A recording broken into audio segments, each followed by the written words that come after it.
तो ये था लास्ट टॉपिक बकेट वाला, उसके आगे से कंटिन्यू करेंगे, क्वेश्चन के साथ स्टार्ट कर रहे हैं आज का लेक्चर।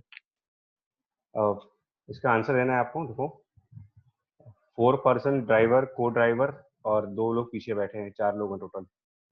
4 सीटर कार में are sitting in the car which is at rest. Fuel is over, मतलब पेट्रोल नहीं है गाड़ी के अंदर, और कार को चलाना है तो क्या करना चाहिए इसमें? एबीसी में से कौन सा ऑप्शन चूज करोगे आप?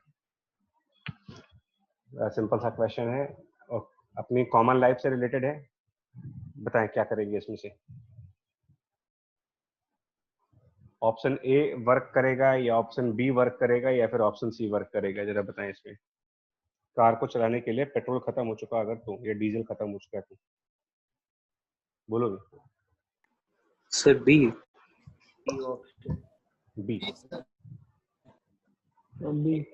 ए वाले से नहीं होगा, मतलब जो कार में पीछे बैठे हैं ड्राइवर के पीछे वाली सीट पर, वो लोग कार के अंदर बैठ करके ही कार को धक्का दे दें।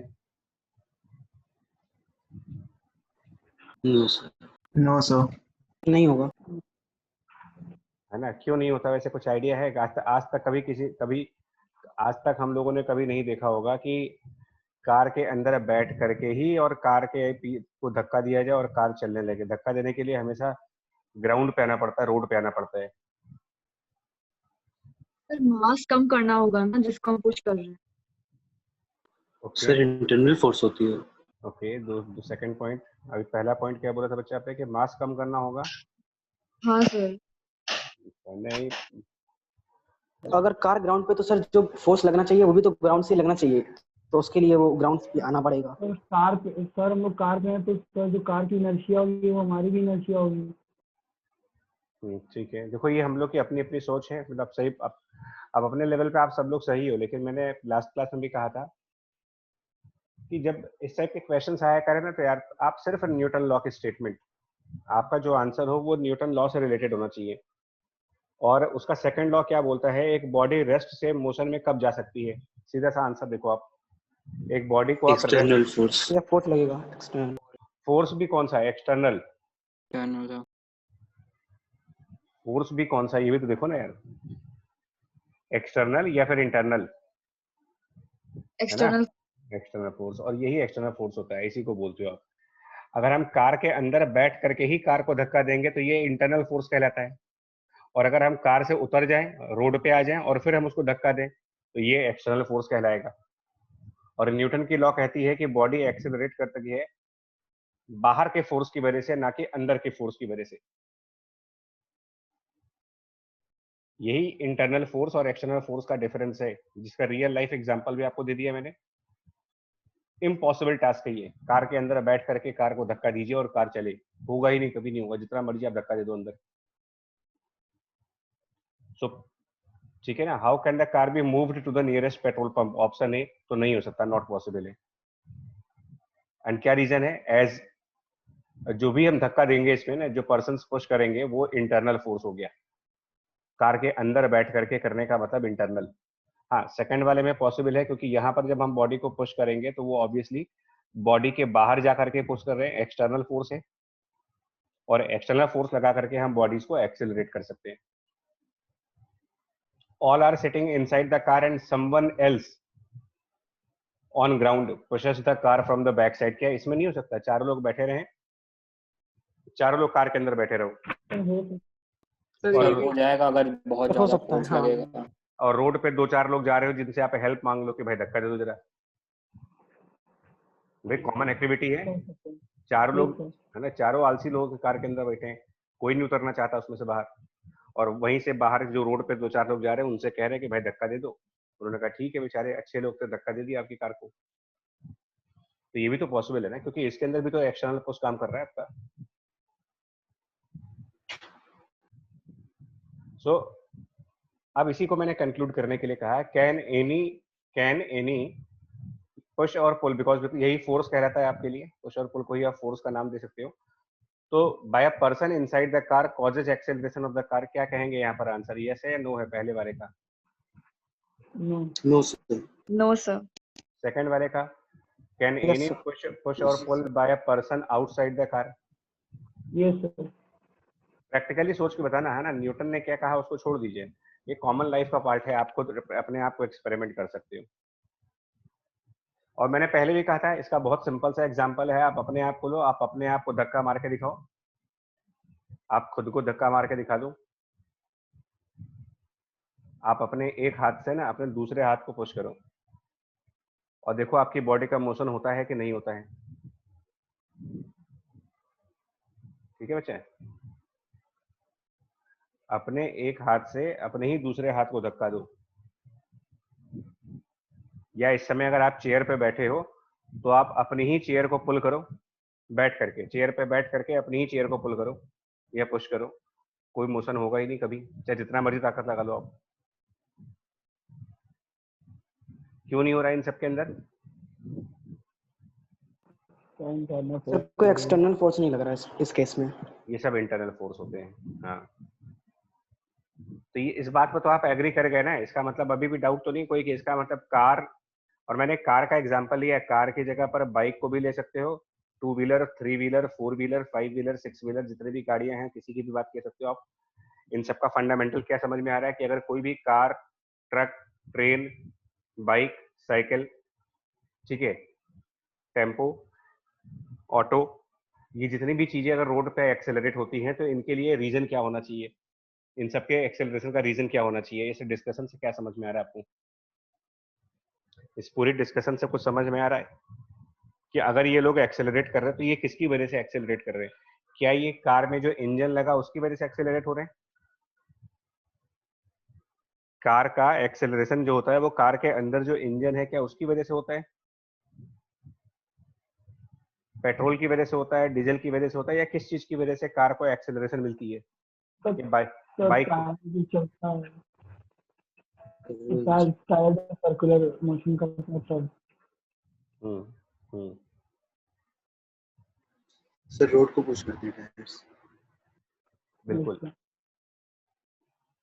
इंजन से नहीं मिल सकता। क्यों नहीं मिल सकता आपको? मतलब ये आपको बताया, कुछ लोग बोल नहीं रहे लेकिन वो क्या कहें इन लोगों में से, सोच उनके दिमाग में चलता वही है लेकिन बोलेंगे नहीं। लेकिन इंजन वगैरह से एक्सेलरेट नहीं कर सकते आप। रीजन, इंजन कार के अंदर लगा होता है, कार के बाहर नहीं लगा होता है। तो इंजन अगर कार को पुश भी करेगा तो वो कार के अंदर ही रह के पुश करेगा। और अभी हम लोगों ने यही डिस्कस किया है कि कोई भी चीज कार के अंदर रह करके अगर कार को पुश करेगी तो मोशन होगा नहीं उसमें। तो इंजन भी तो कार के अंदर है।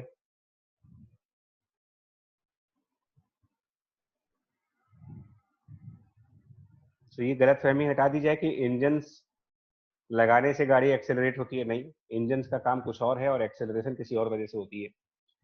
जितनी भी 2 व्हीलर 4 व्हीलर हैं इन सबको लिए एक्सेलरेशन मिलेगा आपको। कोई बाहर से, कोई भी चीज बाहर से ऐसी हो जो उस कार को या उस बाइक को या जो भी चीज आप चला रहे हो उसको क्या करो, आप पुश करो आउटसाइड से।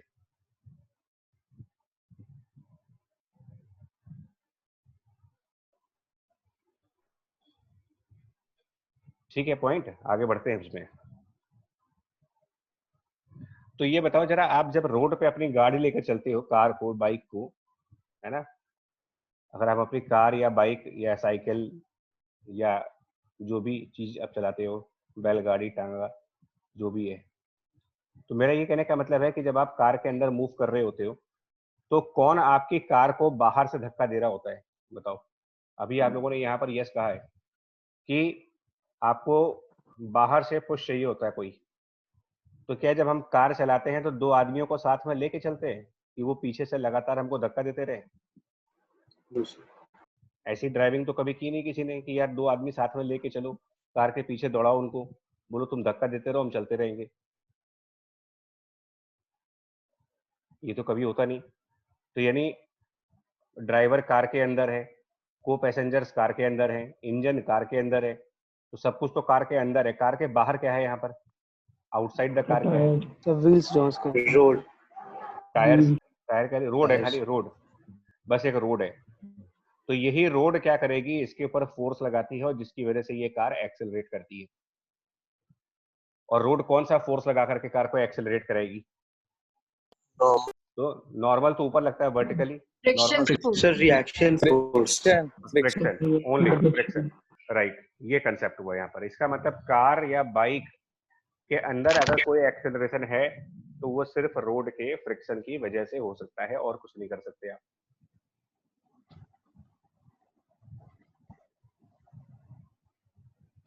और यही नेक्स्ट पॉइंट है। If the car is moving without slipping और स्किडिंग, विदाउट स्लिपिंग का मतलब टायर रगड़ न खा रहे हो उसके, और टायर फिसल भी ना रहे हो, मतलब टायर फिसले नहीं चलते वक्त।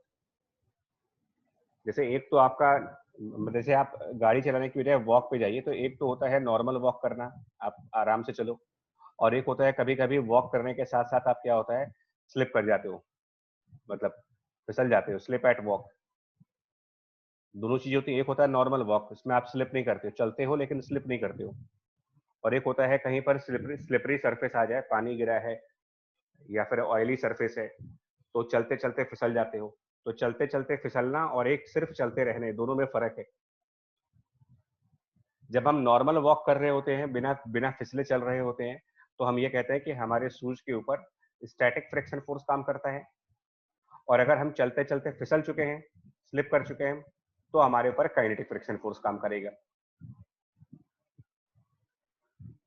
और ऐसे ही व्हीकल्स के केस में कहा जाता है कि अगर व्हीकल्स बिना स्लिप किए और बिना स्किड किए चलते हैं, बिना स्लिप और बिना स्किड किए, then the acceleration of car, अभी प्रीवियस डिस्कशन से बोल रहा हूं आपसे, एक्सेलरेशन ऑफ द कार, लेकिन इस समय हम कार को मॉडल कर रहे हैं एज अ पार्टिकल, कार को मॉडल्ड एज अ पार्टिकल, मतलब उसको छोटा सा पार्टिकल मानिए। तो हम क्या कह रहे हैं, इसका एक्सेलरेशन किसकी वजह से है, is due to the force of static friction only, and direction of static friction force must be towards the acceleration of car. ये हम न्यूटन लॉ के अकॉर्डिंग बोल रहे हैं।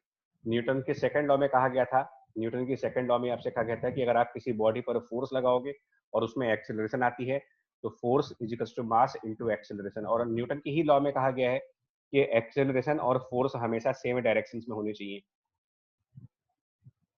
मैं बार बार तुम लोगों से एक ही बात बोलता हूँ कि हम जो भी स्टेटमेंट लिखें उसमें न्यूटन लॉ इन्वॉल्व होना चाहिए। आप जो कुछ बोलिए वो न्यूटन लॉ से अगर कंसिस्टेंट है, न्यूटन लॉ उसमें अप्लाई हो रहा है, इसका मतलब आपका स्टेटमेंट सही है। और अगर आप कुछ ऐसा बोल रहे हो या लिख रहे हो जिसमें न्यूटन लॉ कहीं नहीं आ रहा है, तो उस स्टेटमेंट की ऑथेंटिसिटी कुछ भी नहीं है। न्यूटन की दो लॉज यहाँ पर काम कर रही हैं, मतलब लॉ तो एक ही है, उसके दो तरीके से बोला जा रहा है। एक, न्यूटन बोलते हैं कि एक्सेलरेशन तभी हो सकता है जब बॉडी को आप बाहर से फोर्स लगाइए, उसमें एक्सटर्नल फोर्स, और एक्सटर्नल फोर्स सिर्फ रोड का फ्रिक्शन लग सकता है, उसके अलावा और कोई फोर्स नहीं है जो एक्सटर्नल लग रही हो, बाहर से लग रही हो। इंजन, पैसेंजर्स, गाड़ी में जो लोग बैठे हैं, ये सब कुछ करेंगे भी तो ये गाड़ी के अंदर अंदर करेंगे, बाहर से कुछ नहीं कर रहे लोग। और न्यूटन का ही एक और लॉ है, मतलब यही लॉ ये भी कहता है कि जब आप फोर्स लगा देंगे तो जो एक्सेलरेशन आएगा उसकी भी एक डायरेक्शन होगी, फोर्स की भी एक डायरेक्शन होगी, और फोर्स और एक्सेलरेशन दोनों सेम डायरेक्शन में होने चाहिए। और यही स्टेटमेंट यहाँ पर दोनों लिखा हुआ है। If the car is moving without slipping और skidding, then the acceleration of car, जिसको हमने मॉडल कर रखा है as a particle, is due to the force of static friction only, and the direction of static friction must be towards the acceleration of the car. यहाँ तक का statement समझ में आ रहा है आपको? Yes. मतलब इस पॉइंट से कन्विंस हो गए आपकी स्टैटिक फ्रिक्शन फोर्स से ही हम एक्सेलरेट होते हैं, क्योंकि इसको अगर आप उस नजर से देखोगे ना कि फ्रिक्शन तो बॉडी के मोशन को अपोज करता है, तो ये आप फिर कंफ्यूज कर जाएंगे। फ्रिक्शन बॉडी की मोशन को अपोज करता है, ये उसकी एक प्रॉपर्टी है, लॉ नहीं है। लॉ तीन ही है।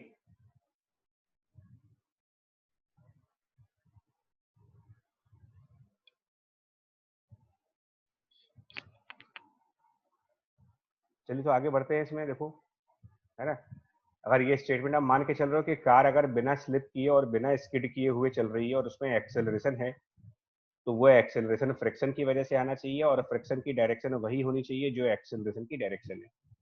तो अगर ये स्टेटमेंट सही है, और अगर क्या सही है ही, अगर का कोई डाउट नहीं है इसके ऊपर, 100% सही स्टेटमेंट है, तो चलो इस स्टेटमेंट को हम सर्कुलर मोशन में अप्लाई करें। स्टेटमेंट ये है, जिस तरफ एक्सेलरेशन उसी तरफ फ्रिक्शन, और वो भी स्टैटिक वाला। लगा दो सर्कुलर मोशन में, safe speed of turning of car modelled as a particle, कि अगर कोई कार रोड पे टर्न कर रही है रेडियस आर में, क्या इसकी मैक्सिमम स्पीड हो सकती है टर्न करने की? तो अगर कोई कार रोड पे टर्न कर रही है, नॉर्मल रोड है और उस पर ये टर्न कर रहा है जिसका रेडियस इसमें आर है, सर्किल का रेडियस आर दे रखा है आपको, तो मैक्सिमम स्पीड क्या हो सकती है जिससे कि ये टर्न कर सके यहाँ पर मैक्सिमम स्पीड? तो हम स्टेटमेंट क्या फॉलो करने जा रहे हैं? Direction of static friction must be towards the direction of acceleration, ये लगाओ। और अगर ये कार सर्कुलर मोशन कर रही है और उसको आप एक पार्टिकल के तरीके से मान के चल रहे हो, तो जरा बताओगे आपकी सर्कुलर मोशन करते वक्त एक्सेलरेशन का क्या डायरेक्शन होना चाहिए? अगर कोई पार्टिकल सर्कुलर मोशन कर रहा है v स्पीड से, तो किस तरफ होती है उसकी एक्सेलरेशन की डायरेक्शन भी? तो सेंटर की towards the centre. Towards centre. और इसीलिए फ्रिक्शन फोर्स को टुवर्ड्स सेंटर दिखाया गया है कि friction in this case will act towards the centre of circle.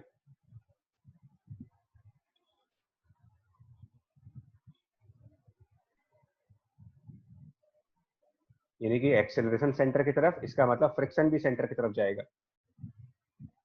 और ये रिलेशन भी होल्ड करना चाहिए, force equal to mass into acceleration. तो ये रिलेशन यहाँ पर होल्ड करेगा किस तरीके से? Friction force will be mass into acceleration. और ये स्टैटिक फ्रिक्शन है, पहले बता दूं आपको।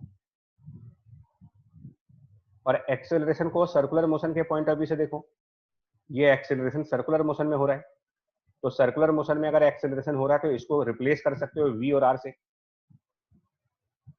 यानी इसी a को रिप्लेस कर दो v square divided by r से। और क्योंकि ये फ्रिक्शन स्टैटिक है तो इसकी अपनी एक लिमिट भी होती है। स्टैटिक फ्रिक्शन फोर्स 0 से लेकर के और एक मैक्सिमम वैल्यू तक आता है।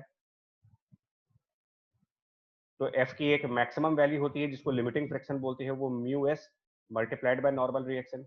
नॉर्मल रिएक्शन फोर्स यहाँ पर है mg के बराबर। तो अगर फ्रिक्शन की अपनी एक मैक्सिमम वैल्यू है तो automatically mv square by r की भी अपनी एक मैक्सिमम वैल्यू होगी। Means m by R into V square की एक मैक्सिमम वैल्यू बन जाएगी और वो maximum value mu S into M G के बराबर। m और m कैंसिल करिए, यहाँ से मैक्सिमम स्पीड सॉल्व कर सकते हो। That maximum speed will be root of mu static into G into are.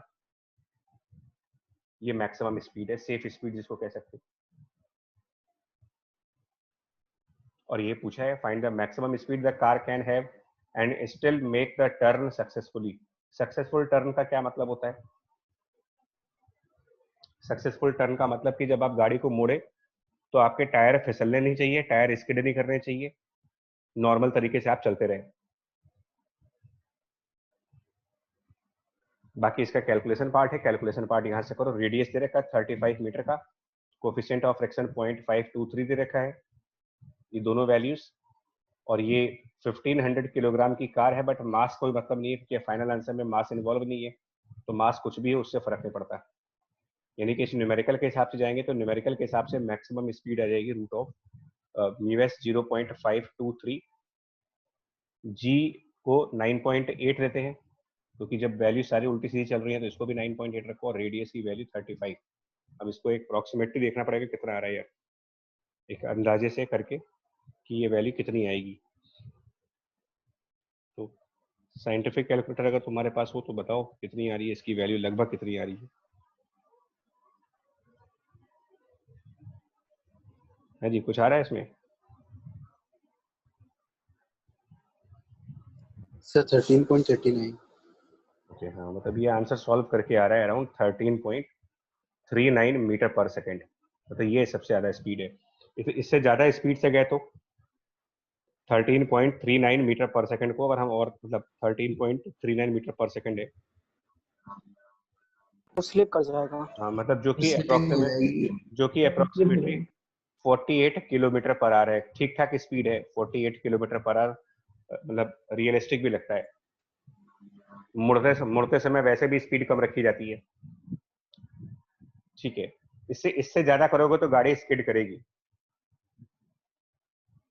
अब इसके बाद का अगला क्वेश्चन है, what if suppose a car travels this curve on a wet day. आप सबको पता है कि जब बरसात हो जाती है तो गाड़ियों की स्पीड धीमी हो जाती है क्योंकि पानी पड़ने से फ्रिक्शन का जो कोफिशिएंट होता है ड्राइनेस पे और वेटनेस, मतलब ड्राई सरफेस होती है तो हम ये बोलते हैं उसमें रफनेस ज्यादा होती है, लेकिन अगर वो वेट हो गया पानी की वजह से या किसी भी वजह से तो वहां पर फ्रिक्शन कोएफिशिएंट थोड़ा सा रिड्यूस हो जाता है। तो वेट डे पर बात कर रहे हैं और car begins to skid on the curve when the speed reaches only 8 metre per second, मतलब कि 8 मीटर पर सेकंड से ज्यादा स्पीड पर गाड़ी फिसल रही है। तो क्या कहोगे, what can we say about the coefficient of static friction now? कि अगर 8 मीटर पर सेकंड से ज्यादा होने पर ये गाड़ी फिसल जाती है मुड़ते वक्त, दैट मीन्स कि आप म्यू म्यू के बारे में क्या कहेंगे, यानी म्यू निकालना है, कहना क्या है, म्यू के बारे में निकालना है, तो भी यही फॉर्मूला लगाएंगे, ये वाला फॉर्मूला। और यहाँ से हम म्यू ऑफ स्टैटिक कोएफिशिएंट निकालेंगे तो ये v square divided by R जी, और ये v इस बार सिर्फ 8 रखोगे आप, बिकॉज 8 से ज्यादा नहीं कर सकते आप। तो 8 square divided by same value of R 35 metre और g की वैल्यू 9.8। तो ये भी आप बताओ लगभग कितनी आनी चाहिए, मतलब 64/35 इंटू 9.8 अंदाजे से, या अगर एग्जैक्टली कैलकुलेटर लेके बैठे हो तो बहुत अच्छी बात है, अदरवाइज सर पॉइंट में आ रही है 0.186। 0.186 मतलब 0.19 के आसपास आ रही है ये कोएफिशिएंट ऑफ फ्रिक्शन, बहुत कम आ रहा है। जबकि पहले कितना था देखो, जब ड्राई था तो कितना था, ड्राई वाले पर ये 0.523 था और वेट होने पर 0.19। लॉजिकल भी है, वेट चीजों में हमेशा ही फ्रिक्शन कम लगता है और ड्राई चीजों में फ्रिक्शन ज्यादा होता है, लेकिन तो कोई मतलब कोई एक्सेप्शनल बात नहीं की जा रही तुम लोगों से। और ये बड़ी कॉमन चीजें हैं कि टर्न करते वक्त स्लिप करना, स्किड करना, गाड़ी पलटना, ये कॉमन चीजें हैं। एक्सीडेंट होने के सबसे बड़े रीजन यही होते हैं। ठीक है, नाउ नेक्स्ट, ये आपको पॉइंट समझाया है। जो डाउट है देखिए, मैं यहाँ पर भी वापस लिखा है, the force that enables the car to remain in the circular path, important point है, that enables the car to remain in the circular path is the force of static friction. It is static. अब ये static क्यों है ये भी बता दूं आपको, ये स्टैटिक क्यों है। हालांकि वो पीछे समझा दिया आपको मैंने, यहाँ पर भी बता दिया कि वॉक करने के दो तरीके हैं, बिना स्लिप किए और स्लिप करने के साथ। तो स्लिप करते वक्त काइनेटिक होता है और अगर स्लिप नहीं करते हो तो स्टैटिक होता है। यही चीज है, it is static because no slipping take place at the point of contact between the road and tyres. मतलब पहिया फिसल नहीं रहा, तो अगर कोई चीज बिना फिसले हुए चलती है तो वहां पर हमेशा रूल कहता है कि स्टैटिक फ्रिक्शन है वो। उसके बाद कह रहे हैं कि if the force of static friction were zero, for example if the car were on A IC road, snow track पर गाड़ियां फंस जाती हैं, आपको पता होगा। अगर किसी पहाड़ के साइड पर जाओ और कभी बहुत ज्यादा स्नोफॉल हो जाए ना, तो गाड़ियां चल नहीं पाती हैं, फिर वो स्नो कटर्स आते हैं और उस रोड को साफ किया जाता है। और आइस ट्रैक पर गाड़ियों के न चल पाने का सबसे बड़ा रीजन है कि फ्रिक्शन कोएफिशिएंट जीरो हो जाते हैं। वहां पर आइस पर ऑलमोस्ट फ्रिक्शन जीरो होता है। Then the car would continue in the straight line and slide off the curved road। ये क्या कहा जा रहा है पता है आपको, फ्रिक्शन ना होने की कंडीशन में क्या हो जाएगा, मतलब अगर हमारे पास ऐसी रोड है, सीधी रोड चल रही है और मान लो हमको मुड़ना है, इस तरफ टर्न करना है, ठीक, और साथ में ये रोड आगे भी जा रही है, रोड आगे भी जा रही है और आपको टर्न भी करना है, मतलब आप अपनी कार लेकर के आए, आपने स्टीयरिंग घुमाई और आप चाहते थे मुड़ना था, यहाँ पर आप चाहते थे कि हम मुड़ जाए इधर, तो आपने स्टीयरिंग घुमा दी, लेकिन इस रोड पे फ्रिक्शन नहीं है, फ्रिक्शन नहीं है, तो आप जितना जितना मर्जी स्टीयरिंग घुमा लो, आप जितना मर्जी स्टीयरिंग घुमा लो, कार घूमेगी ही नहीं। वही कह रहा वो कि कार सीधे निकल जाएगी, आपको टर्न करना चाहते थे लेकिन कार कंटिन्यू कर जाएगी स्ट्रेट पाथ पर। And this is again according to the Newton first law, कि अगर कोई फोर्स अप्लाई नहीं होगा तो बॉडी जिस डायरेक्शन में चलती रहेगी उसी डायरेक्शन में हमेशा चलती चली जाएगी। फर्स्ट स्टेटमेंट यही है Newton first law, a particle remains to be at rest or continue to move in the straight path with the uniform velocity until unless a force is applied on the particle।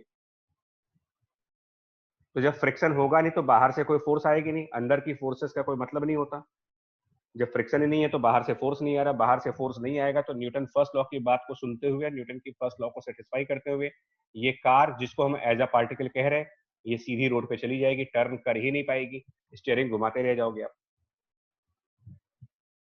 और इसी को हम बोलते हैं कि गाड़ी skid कर गई। क्योंकि हम चाहते तो ये थे, हम चाहते तो कार को सर्किल पे लेके जाना चाहते थे, चाहते तो आप ये थे जिसको मैं रेड कलर से ड्रॉ कर रहा हूं, लेकिन हुआ क्या, ये कार सीधे चली गई। तो इसका मतलब अगर हम सर्किल के सेंटर के रिस्पेक्ट में देखेंगे ना, सर्किल के सेंटर के रिस्पेक्ट में, तो जहां पर कार को होना चाहिए था टर्न करने के बाद जिस प्लेस पर कार को होना चाहिए था वो वहां नहीं है, ये इससे बाहर है, बाहर फिसल जाते हैं। यही पॉइंट आपको समझाया गया यहाँ पर। मतलब ये पाथ हम कंटिन्यू करते हैं, अगर ये पाथ आप कंटिन्यू करोगे, पाथ कंटिन्यू विदाउट फ्रिक्शन, अगर फ्रिक्शन नहीं होगा तो आप सीधे चले जाएंगे। हाँ, and turn is possible, turn is possible यहां पर ये कह देते हैं when friction is present.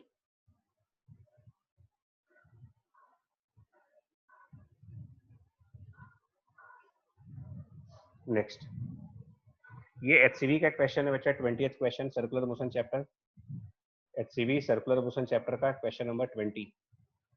A car goes on the horizontal circular road of radius r, the speed increasing at a constant rate, the friction coefficient is mu, find the speed at which the car will skid।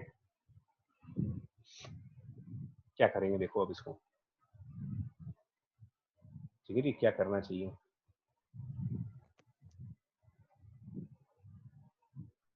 है ना, देखो question के हिसाब से क्या कह रहे हैं कि कार जो है goes on the horizontal circular track. तो कार को हम यहाँ पर पार्टिकल के तरीके से मानेंगे, पहले बता दें आपको, तो कार एज अ पार्टिकल दिखाएंगे। आगे बढ़ो, इस कार में एक्सेलरेशन कहाँ पे हो रही है, किस तरफ बॉडी इसमें एक्सेलरेशन हो रही है। तो काइनेमेटिक्स ऑफ सर्कुलर मोशन को रिकॉल करो। काइनेमेटिक्स ऑफ सर्कुलर मोशन में दो तरीके से बताया गया था, एक यूनिफॉर्म सर्कुलर मोशन बताया गया था और एक और डिस्कस हुआ था नॉन यूनिफॉर्म सर्कुलर मोशन। और उसमें यही कहा गया था, नॉन यूनिफॉर्म सर्कुलर मोशन में यही बातें बताई गई थी कि अगर किसी बॉडी का टर्न करते वक्त, सर्किल पर चलते वक्त अगर आपकी स्पीड बढ़ रही है या स्पीड कम हो जाती है तो सेंट्रिपेटल एक्सेलरेशन के साथ साथ एक और चीज आने लगती है, एक और एक्सेलरेशन डेवलप होता है वहां पर। क्या नाम पड़ता है उसका? Tangential acceleration. Tangential.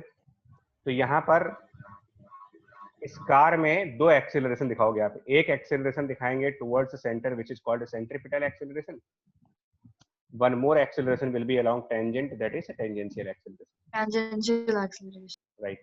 So overall the acceleration will be the resultant of these two, the total resultant of AC and AT, this will be the complete resultant.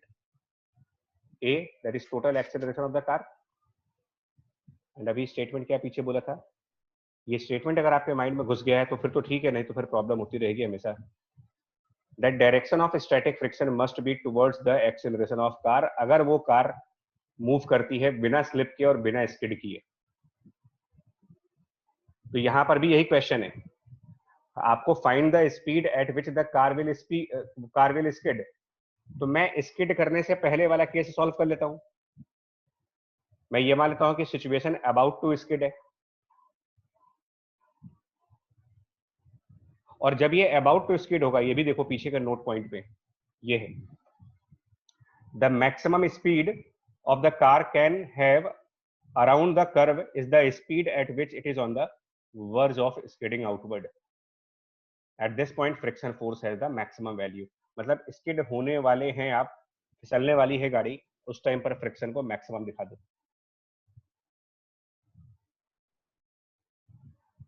और फ्रिक्शन दिखाना किस तरफ है वो इस स्टेटमेंट के पॉइंट से आएगा। देखो इस स्टेटमेंट के पॉइंट से जिधर एक्सेलरेशन ऑफ कार है ना उसी साइड फ्रिक्शन दिखाओ। तो ये कौन सा एक्सेलरेशन की बात कर रहे हैं यार, अब कौन सा एक्सेलरेशन की बात होगी। यहाँ पर कुछ देखो क्या लिखा है, direction of static friction must be towards the acceleration. मैंने ये कोई टाइप ऑफ एक्सेलरेशन तो बताया नहीं आपको कि सेंट्रिपिटल की बात हो रही है कि टेंजेंशियल की बात हो रही है, एक्सेलरेशन की बात हो रही है। तो जब ये एक्सेलरेशन लिखा जाता है ना तो इसका मतलब ये रिजल्टेंट एक्सेलरेशन की बात की जाती है, टोटल एक्सेलरेशन की बात की जाती है। तो इस क्वेश्चन में टोटल एक्सेलरेशन जो है वो कुछ ऐसे जाएगा, सेंट्रिपिटल और टेंजेंशियल का मिला करके, और उसी डायरेक्शन में हमको फ्रिक्शन को दिखाना है। जिस तरफ ये लग रहा है ना, यही डायरेक्शन आप फ्रिक्शन की दिखाएंगे, इसी साइड। फ्रिक्शन फोर्स की direction in the direction of acceleration. और न्यूटन लॉ फॉलो करेंगे। ये जो फ्रिक्शन है ये मास इनटू एक्सेलरेशन है। अबाउट टू स्किड की कंडीशन पे हो आप, तो अबाउट टू स्किड की कंडीशन पर हम मैक्सिमम फ्रिक्शन यूज करेंगे। मैक्सिमम फ्रिक्शन के लिए हम μs इंटू नॉर्मल लगा देंगे और एक्सेलरेशन को रिजल्टेंट वाले कंसेप्ट से ac square plus a tangential square, normal को रिप्लेस कर देंगे m इंटू जी से कार के केस में m। और अब काइनेमेटिक्स याद करना पड़ेगा तुमको। काइनेमेटिक्स में ये प्रूविंग है that centripetal acceleration is v square by r। तो सेंट्रीपिटल एक्सेलरेशन का जब स्क्वायर करेंगे तो ये v to the power 4 divided by r square बन जाएगा और plus a tangential. Tangential acceleration की डेफिनेशन ही यही होती है। टेंजेंशियल एक्सेलरेशन की डेफिनेशन ही होती है rate of change of speed. इसी को डिफाइन ही किया गया टेंजेंशियल एक्सेलरेशन, और वो उन्होंने यहाँ पर a दे रखा है। अब इससे v निकाल लो आप, मतलब सबको इधर उधर करके, मतलब स्क्वायरिंग कर लीजिए लेफ्ट साइड, तो μs square m square g square minus इधर से m square a to the a square चला जाएगा equal to m square v4 divided by v4 upon r square क्यों रखा है? सेंट्रीपिटल एक्सेलरेशन का स्क्वायर भी करना है भाई, ac स्क्वायर है, ac की value v square by r है।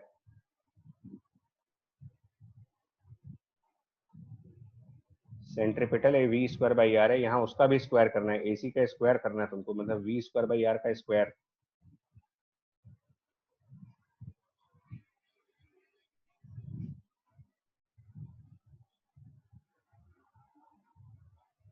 इसके थ्रू आएगा। बैंक रोड पे आओ, मतलब conditions on the bank road क्या होती हैं, वो तो नॉर्मल रोड की, बैंक रोड। ठीक है, देखो इसमें क्या हुआ था, इस एग्जांपल में समझो क्या हुआ था। इस एग्जांपल में क्या कंडीशन बनी थी कि जब फ्रिक्शन कोफिशिएंट 0.523 था, फ्रिक्शन कोफिशिएंट 0.523, तो हमारी car maximum 13.39 metre per second से टर्न कर सकती है। मतलब टर्न करने की जो सेफ लिमिट है, बिना स्किड किए हुए टर्न करने के लिए वेलोसिटी की highest value 13.39 metre per second की होगी।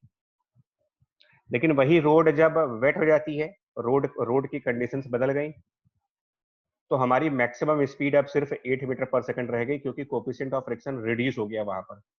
वेट होने की वजह से कोफिशिएंट 0.523 से कम होकर के 0.19 हो गया। इसका मतलब कंक्लूजन पॉइंट क्या आ रहा है कि रोड की फ्रिक्शन की कंडीशंस को देखते हुए फ्रिक्शन कोफिशिएंट ज्यादा है तो आप ज्यादा स्पीड से टर्न कर सकते हो, फ्रिक्शन कोफिशिएंट कम है तो आप कम स्पीड से टर्न करना। मतलब पानी बरस रहा है, बहुत ज्यादा पानी है रोड के ऊपर, तो धीमे धीमे टर्न करो।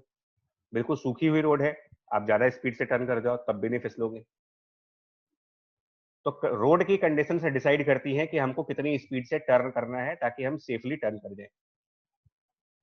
और इसी का एक सोल्यूशन निकाला जा रहा है। Civil engineer wishes to redesign the curved road in the previous example in such a way that the car will not have to rely on the friction to round the curve। पिछले में तो यही हो रहा था ना कि friction को देख करके हमको डिसाइड करना पड़ेगा ना। फ्रिक्शन कोफिशिएंट कम है तो हम कम स्पीड से टर्न करें, फ्रिक्शन कोफिशिएंट ज्यादा है तो हम ज्यादा स्पीड से टर्न करें। तो ड्राइवर को फ्रिक्शन की कोफिशिएंट के हिसाब से अपनी स्पीड को एडजस्ट करना था। इंजीनियर क्या कहना चाहते हैं कि भाई हम कुछ ऐसा कर दें कि जो ड्राइवर है उसको फ्रिक्शन कोफिशिएंट से कोई मतलब ही नहीं रहे। तो in other words, a car moving at the designated speed can negotiate the curve even when the road is covered with ice। even when the road is covered with ice का मतलब क्या होता है? even when the road covered with ice का मतलब actually क्या होता है कि अगर रोड पूरी तरीके से आइस पर कवर हो जाएगी ना, दैट मीन्स फ्रिक्शन कोफिशिएंट की वैल्यू 0, यानी कि फ्रिक्शन नहीं भी होगा तो भी हम टर्न कर जाएंगे, फ्रिक्शन नहीं भी होगा तो भी गाड़ी टर्न करेगी। और इन्हीं को कहा जाता है बैंक्ड रोड। बैंक्ड रोड का मतलब होता है राइट साइड पर रोड जो होती है वो लेफ्ट साइड से कुछ उठी होती है, आउटर वाली साइड इनर वाले साइड से कुछ ऊपर, इसको एच मानते हैं मतलब, और इसको एंगल थीटा के फॉर्म में दिखाते हैं। राइट साइड आपका एक्चुअल फिगर है, मतलब ये रोड ऐसे चलती है, मैं पहले बता दूं, ये रोड ऐसे है, तो हम टर्न कर रहे हैं, लेकिन रोड का जो आउटर साइड है ना वो इनर वाले साइड से लिफ्टेड है। और ये आप क्लियरली देख सकते हो, किसी भी फ्लाईओवर पे दिख जाएगा तुमको, किसी भी फ्लाईओवर को देखना, तो फ्लाईओवर पे आउटर साइड हमेशा ऊपर होती है और इनर साइड हमेशा नीचे होती है।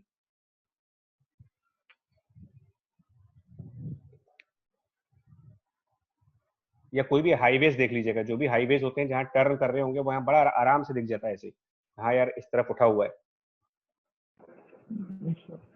तो अब ये कह रहे हैं कि जो डेजिग्नेटेड स्पीड है, डेजिग्नेटेड स्पीड का मतलब होता है ना कि रोड के ऊपर ऐसे लिखे नहीं होते हैं कि इसकी मैक्सिमम स्पीड क्या हो सकती है आपकी, तो वो डेजिग्नेटेड स्पीड यहाँ पर कह रहे हैं कि वो 35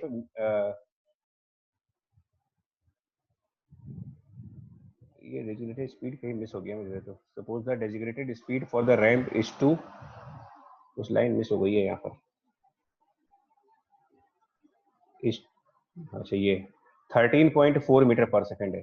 ओके ये डायग्राम, अच्छा 13.4 मीटर पर सेकंड, सॉरी, ठीक है। अच्छा तो डेजिग्नेटेड स्पीड है 13.4 मीटर पर सेकंड है, मतलब ये, और रेडियस इतना है। तो देखो इसमें क्या होगा ना, इसमें क्या होगा कि बिना फ्रिक्शन के भी हम कैसे चल सकते हैं भाई, ये कैसे हो सकता है कि बिना फ्रिक्शन के ही हम टर्न कर जाएं बैंक्ड रोड पे। कोई कहना चाह रहा है कि अगर पूरा आइस ट्रैक भी हो जाएगा ना तब भी आप चलोगे। देखो हुआ क्या है कि बैंक्ड रोड पे फोर्सेस कौन कौन सी लगेंगी, तो बैंक्ड रोड पे फोर्सेस अगर हम ड्रॉ करना चाहें तो थोड़ी सी तिरछी रोड है, तो नॉर्मल रिएक्शन फोर्स किसी एंगल पर जाएगा, नॉर्मल रिएक्शन फोर्स किसी एंगल पर, और mg नीचे की तरफ, ये दो फोर्सेस काम करेंगी। mg डाउनवर्ड डायरेक्शन में, नॉर्मल एंगल पर, एक तरीके से इंक्लाइंड प्लेन चल रहा है ये,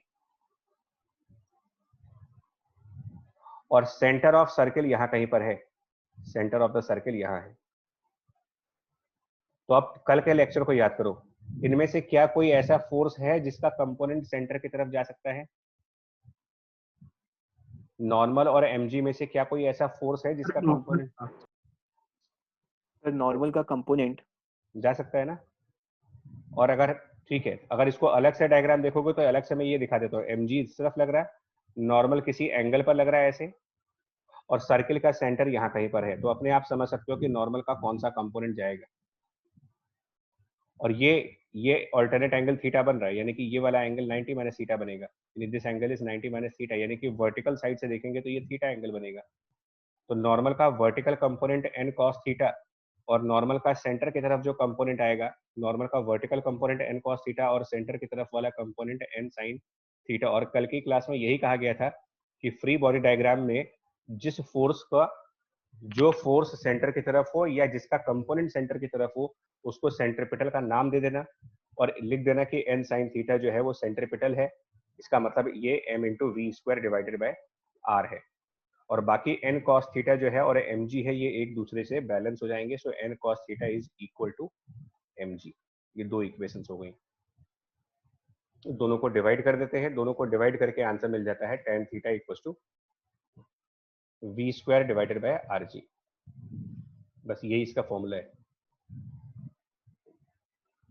फ्रिक्शन नहीं कंसिडर किया यहाँ पर, म्यू जीरो लिया है। तो at what angle should the curve be banked, यानी थीटा निकालना है। v दे रखा है 13.4 मीटर पर सेकंड, r दे रखा है 35 मीटर, और g लेना है 9.8।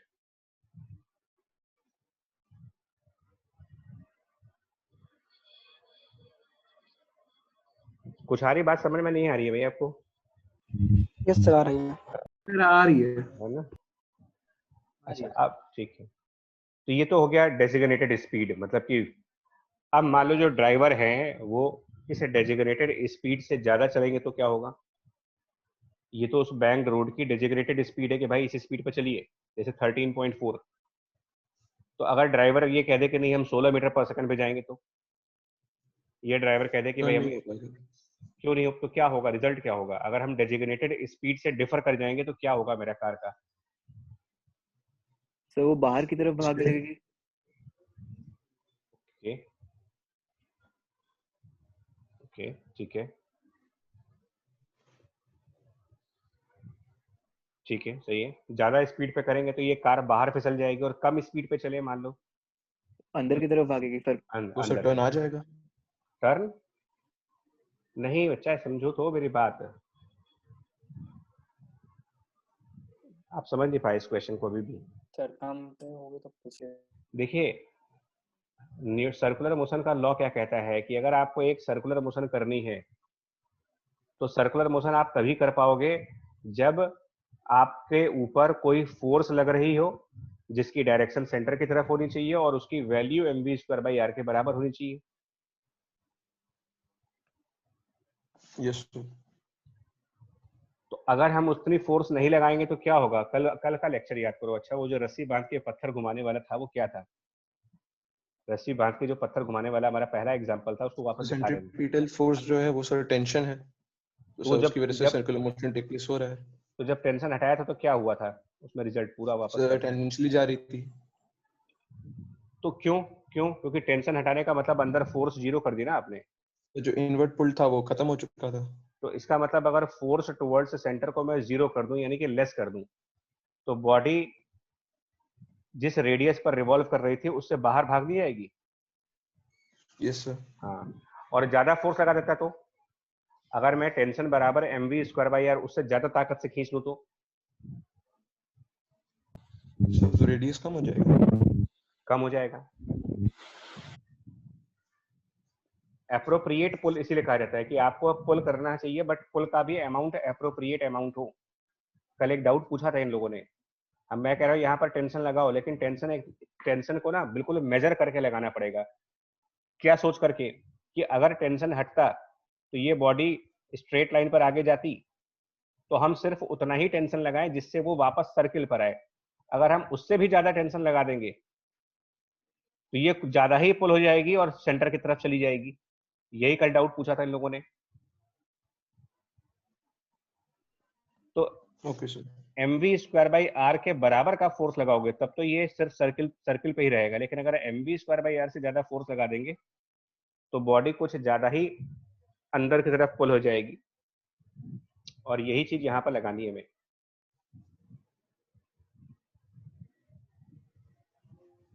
यही चीज यहाँ पर इंप्लीमेंट कर रहे हैं अभी, देखो।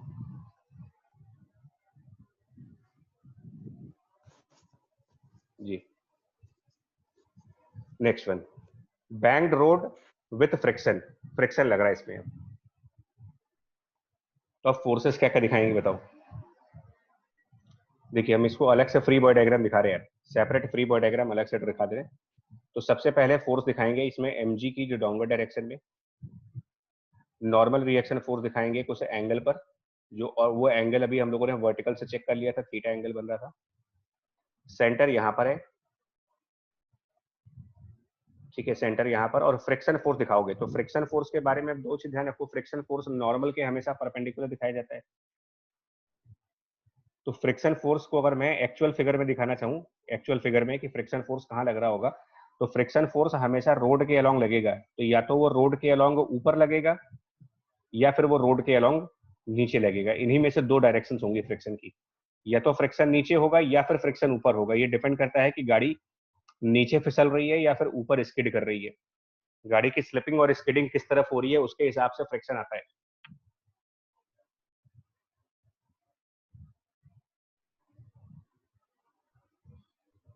किसी को कोई सीन याद है कभी आपके साथ एक्सीडेंट भगवान न करे हुआ हो, लेकिन कोई ऐसा सीन कि गाड़ी बहुत तेज चलते समय अगर टर्न करती है तो किधर फिसलती है? मतलब अगर आप फॉर्मूला 1 रेसिंग कार्स वगैरह का देखा करो तो जो ये बहुत हाई स्पीड पे जब टर्न कर रहे होते हैं, मतलब अचानक से आओ और वी स्पीड बहुत हाई रखो, तो गाड़ी अगर फिसलती है तो किधर की तरफ फिसलती है टर्न करते वक्त? जो सर किनारे वाले बैरिकेड बाहर की तरफ। मतलब आई और ओ लिख रहा हूँ, तो अंदर गाड़ी अंदर की तरफ फिसलती है, अंदर वाले सरफेस की तरफ, या गाड़ी फिसलती है बाहर की तरफ है? सर ओ की साइड पे। है ना, ये बहुत प्रैक्टिकल सा है। मतलब अब देखो, इसको समझा तो नहीं सकते, इसको करके ही दिखा सकते हो कि गाड़ी लेके चले रोड के ऊपर और उसको ओवर स्पीडिंग पे चले, तो ज्यादा स्पीड करने पर गाड़ी जो होती है वो बाहर फिसलने लगती है, आउटसाइड पर। तो जब ये बाहर फिसलने की कोशिश करेगी तो फ्रिक्शन इसको अंदर की तरफ पुल करेगा। और अगर बहुत ही कम स्पीड पर हो, बहुत कम स्पीड पर, मतलब गाड़ी से चला ही नहीं रहे हो, मान लो गाड़ी को 0 स्पीड पे कर दो जरा, यानी कि गाड़ी पार्किंग में कर दो, तो ये अगर फिसलेगी तो अपने आप किधर फिसलेगी? क्या अपने आप ऊपर चली जाएगी? अगर एक हिल्स पर अगर एक हिल पर गाड़ी खड़ी कर दो तो फिसलेगी किधर? हिल के ऊपर की तरफ फिसलेगी या हिल में नीचे की तरफ फिसलेगी? अगर नीचे की नीचे की तरफ। तो मतलब खुद से फिसलने की टेंडेंसी तो नीचे होती है ना, अपने आप तो नीचे फिसलना चाहोगे, लेकिन ज्यादा स्पीड कर देंगे तो वो ऊपर भी चली जाएगी। तो हमें स्पीड का बैलेंस देखना होता है कि न तो गाड़ी नीचे फिसले न तो गाड़ी ऊपर जाए। मतलब ऐसा भी ना हो कि हम बिल्कुल ही लो स्पीड पे कर दें ताकि गाड़ी फिसल जाए पार्किंग की तरीके से, गाड़ी खड़ी करके और पता चला फिसल के नीचे चली गई। तो फ्रिक्शन की दो डायरेक्शन हैं, दोनों में से कोई भी डायरेक्शन बन सकती है। तो इसको हम दो केसेस में सॉल्व करेंगे। एक बार केस 1 सॉल्व करेंगे जिसमें हम ये मानेंगे कि फ्रिक्शन ऊपर की तरफ लग रहा है। फर्स्ट केस, फ्रिक्शन ऊपर की साइड। और दूसरा केस आपको इसमें ये दिखाना पड़ेगा, दो केसेस बना करके न्यूमेरिकल सॉल्व होंगे। सेकंड केस में भी आप दिखाओ, सेकंड केस में mg downward, normal reaction force किसी एंगल पर, लेकिन फ्रिक्शन अंदर की तरफ, और सेंटर वापस यहीं पे दिखाएंगे। तो पहले वाले केस में कौन कौन से फोर्स सेंटर की तरफ आएंगे? देखो पहले वाले में अगर हम टुवर्ड्स सेंटर वाली बात करें, टुवर्ड्स सेंटर, तो नॉर्मल का कंपोनेंट आएगा। अगर इसको रिजॉल्व करके दिखा दूं तो रिजॉल्व करके फोर्सेस क्या बनेगी? देखो आप नॉर्मल को रिजॉल्व करिए और फ्रिक्शन को रिजॉल्व करिए।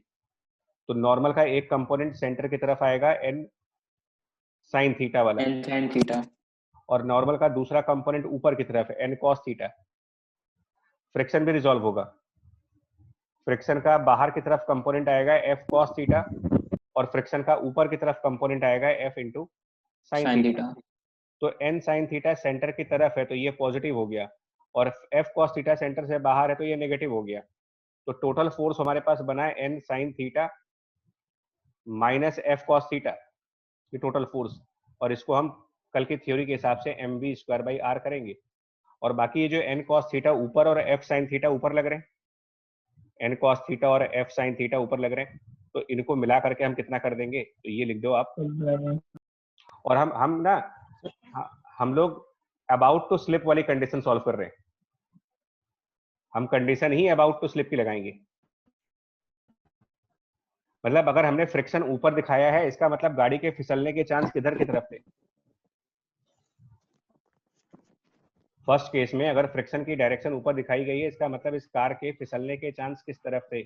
ये नीचे की तरफ डाउनवर्ड फिसलना चाह रही थी या अपवर्ड फिसलना चाह रही थी? बोलो भाई।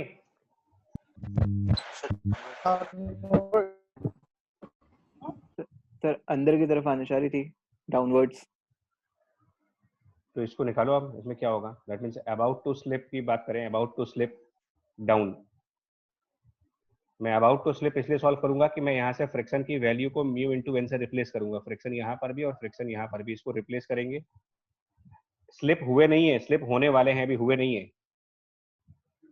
होने वाले थे लेकिन हुए नहीं, तो इसका मतलब फ्रिक्शन स्टैटिक वाला ही होगा। तो जहां फ्रिक्शन है उसको म्यू एस इंटू एन करेंगे, और नीचे में भी फ्रिक्शन को म्यू एस इंटू एन करेंगे। और हम इन दोनों इक्वेशंस को अब डिवाइड कर देंगे। दोनों इक्वेशंस को डिवाइड करके न्यूमरेटर साइड पर आ जाएगा sine theta minus mu S cos theta numerator side पर, डिवाइडेड बाय डिनोमिनेटर साइड पर आ जाएगा cos of theta plus mu S sine theta divide करने के बाद।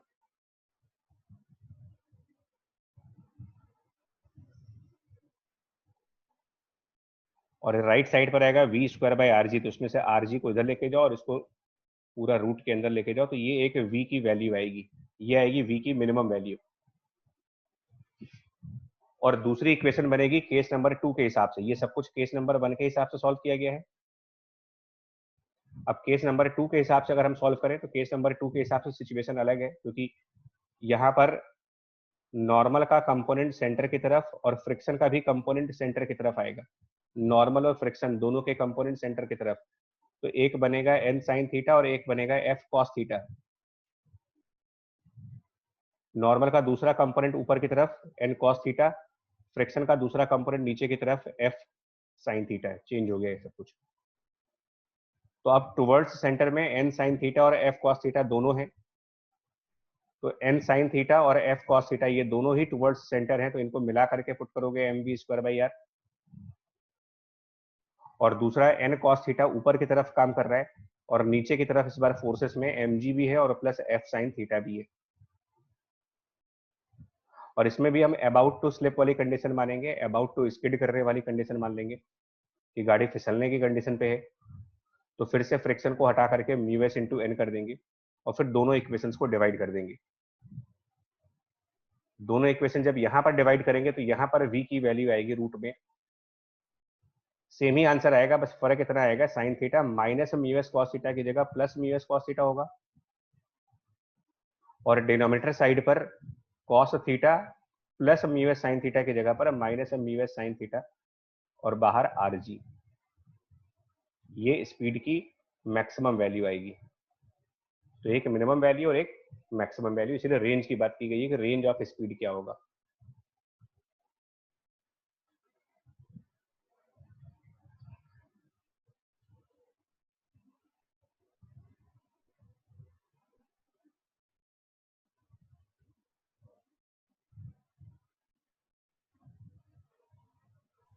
Excuse me sir.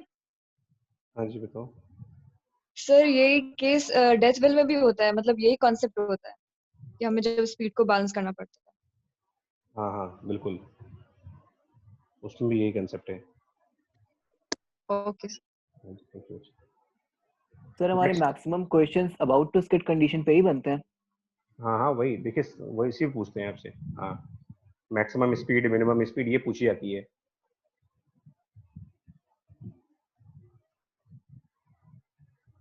चलिए नेक्स्ट आइए, एक टॉपिक और है जिसमें हम बोलते हैं बेसिकली सेंट्रीफ्यूगल फोर्स। तो इस फिगर में अगर आप देखो तो दो ऑब्जर्वर्स हैं, मतलब यहाँ पर एक टेबल की बात की गई है, ठीक है। तो ये टेबल, इस एरो का मतलब ये है, इस ये जो एरो दिखाई जा रही है इसका मतलब ये टेबल रोटेट कर रही है ओमेगा वेलोसिटी से। तो ये पर्सन क्योंकि ग्राउंड पे है तो ये इनर्शियल ऑब्जर्वर का नाम दे दिया इसको। पर्सन जो ग्राउंड के ऊपर है ये इनर्शियल ऑब्जर्वर, और ये जो गर्ल है जो टेबल के ऊपर है और टेबल रोटेट कर रही है, तो इसको हमने नाम दे दिया कि ये हमारे लिए नॉन इनर्शियल हो गई। ठीक है, तो जो ये मैन है ये मैन इनर्शियल ऑब्जर्वर है, वो गर्ल जो है वो एक तरीके से नॉन इनर्शियल है क्योंकि वो रोटेटिंग टेबल के ऊपर बैठी हुई है। तो टेबल रोटेट करे इसी को हम बोलते हैं रोटेटिंग फ्रेम्स। मतलब आप ये बोलोगे this girl is in rotating frame. Frame यहाँ पर किसको बोल रहे हैं हम, यहाँ पर फ्रेम का मतलब, फ्रेम क्योंकि एक कॉमन वर्ड है इस क्वेश्चन में, फ्रेम का मतलब क्या है, तो इस क्वेश्चन में फ्रेम का मतलब बेसिकली हम लोग टेबल की बात कर रहे हैं। जो भी चीज रोटेट करेगी, टेबल घूम रही है तो टेबल हमारा फ्रेम हो गया। तो ये कहना क्या चाह रहे हैं यहाँ पर, और ये रस्सी से बंधा हुआ है। देखो मैं पहले बताऊं, यहाँ पर स्ट्रिंग बंधी हुई है, इस ब्लॉक से एक स्ट्रिंग अटैच्ड है और ये स्ट्रिंग यहाँ पर बांध दी गई है, स्ट्रिंग बांधी गई है। तो फोर्सेस मतलब इनके हिसाब से, इस इनर्शियल हिसाब से फोर्सेस कौन कौन से लग रहे हैं, तो इन्होंने एक फ्री बॉडी डायग्राम बनाया है और उस फ्री बॉडी डायग्राम के हिसाब से फोर्सेस कौन कौन से दिखा रहे हैं। तो mg की फोर्स दिखा रहे हैं डाउनवर्ड डायरेक्शन में, ऊपर की तरफ नॉर्मल रिएक्शन की फोर्स दिखा रहे हैं और अंदर की तरफ टेंशन फोर्स दिखा रहे हैं। ठीक है, इनके हिसाब से। और जो बाहर से खड़े हैं इनके हिसाब से ये जो ब्लॉक है एम मास का, ये किस टाइप का मोशन कर रहा है। अगर टेबल ओमेगा से घूम रही है और ये ब्लॉक उसके ऊपर साथ साथ चल रहा है, तो इनकी नजर में, मतलब इनके हिसाब से, इस पर्सन के हिसाब से what is happening to the block, अगर पूछा जाए आपसे कि क्या वो रेस्ट पे है, यूनिफॉर्म वेलोसिटी से चल रहा है या सर्कुलर मोशन कर रहा है, बेसिकली क्या आंसर दोगे आप, what is happening to the block. तो इनका आंसर क्या होगा, इनका आंसर क्या होगा कि block is in a circular motion. Simple सी बात है, देखेंगे तो सर्कुलर मोशन ही दिखेगा उसका। और जब इनका आंसर ये है कि अगर ब्लॉक सर्कुलर मोशन में है तो इसका मतलब कि जो ब्लॉक है उसमें एक्सेलरेशन है। अगर कोई बॉडी सर्कुलर मोशन में है तो काइनेमेटिक्स कहता है कि block has some acceleration towards centre. तो इनसे ये पूछा जाएगा who will provide that acceleration, who will provide the acceleration towards centre, यानी कि सेंट्रीपिटल एक्सेलरेशन कौन देगा यहाँ पर। तो इनके फ्री बॉडी डायग्राम में ऐसा कौन सा फोर्स है जो सेंटर की तरफ जा रहा है, तो टेंशन है, तो टेंशन सर ही टेंशन तो वही सेंट्रीपिटल है, उसी को हम बराबर कर देंगे m into omega square R के। v स्क्वायर बाई आर की जगह ओमेगा स्क्वायर आर भी कर सकते हो। मतलब इस पर्सन के हिसाब से स्ट्रिंग में टेंशन फोर्स कैलकुलेट करने का जो लॉजिक बन रहा है वो क्या बन रहा है, पर्सन ने सबसे पहले ब्लॉक के फ्री बॉडी डायग्राम्स बनाए न्यूटन लॉ के हिसाब से, फिर इसने ये देखा कि ये ब्लॉक सर्कुलर मोशन कर रहा है, तो इसको काइनेमेटिक्स याद आया कि क्योंकि ये बॉडी सर्कुलर मोशन कर रही है इसलिए इसमें सेंटर की तरफ एक्सेलरेशन होना चाहिए, और सेंटर की तरफ जो एक्सेलरेशन होना चाहिए तो न्यूटन लॉ के हिसाब से सेंटर की तरफ जो एक्सेलरेशन होना चाहिए उसमें न्यूटन लॉ के हिसाब से टेंशन फोर्स ही इसको एक्सेलरेट करेगा।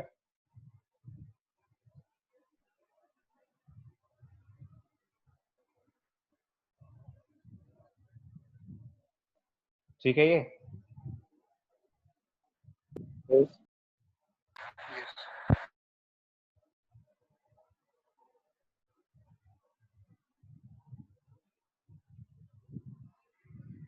लेकिन इसी ब्लॉक को जब वो गर्ल देखेगी तो उसकी नजर में ब्लॉक क्या कर रहा है ये बताओ। सर तब तो ब्लॉक रेस्ट पे होगा। हाँ मतलब गर्ल की नजर में अगर हम बात करें गर्ल की नजर में तो आप क्या लिखोगे, ब्लॉक इस कंडीशन पे है, ब्लॉक एट रेस्ट, तो उसको चलता हुआ थोड़ी दिखेगा वो।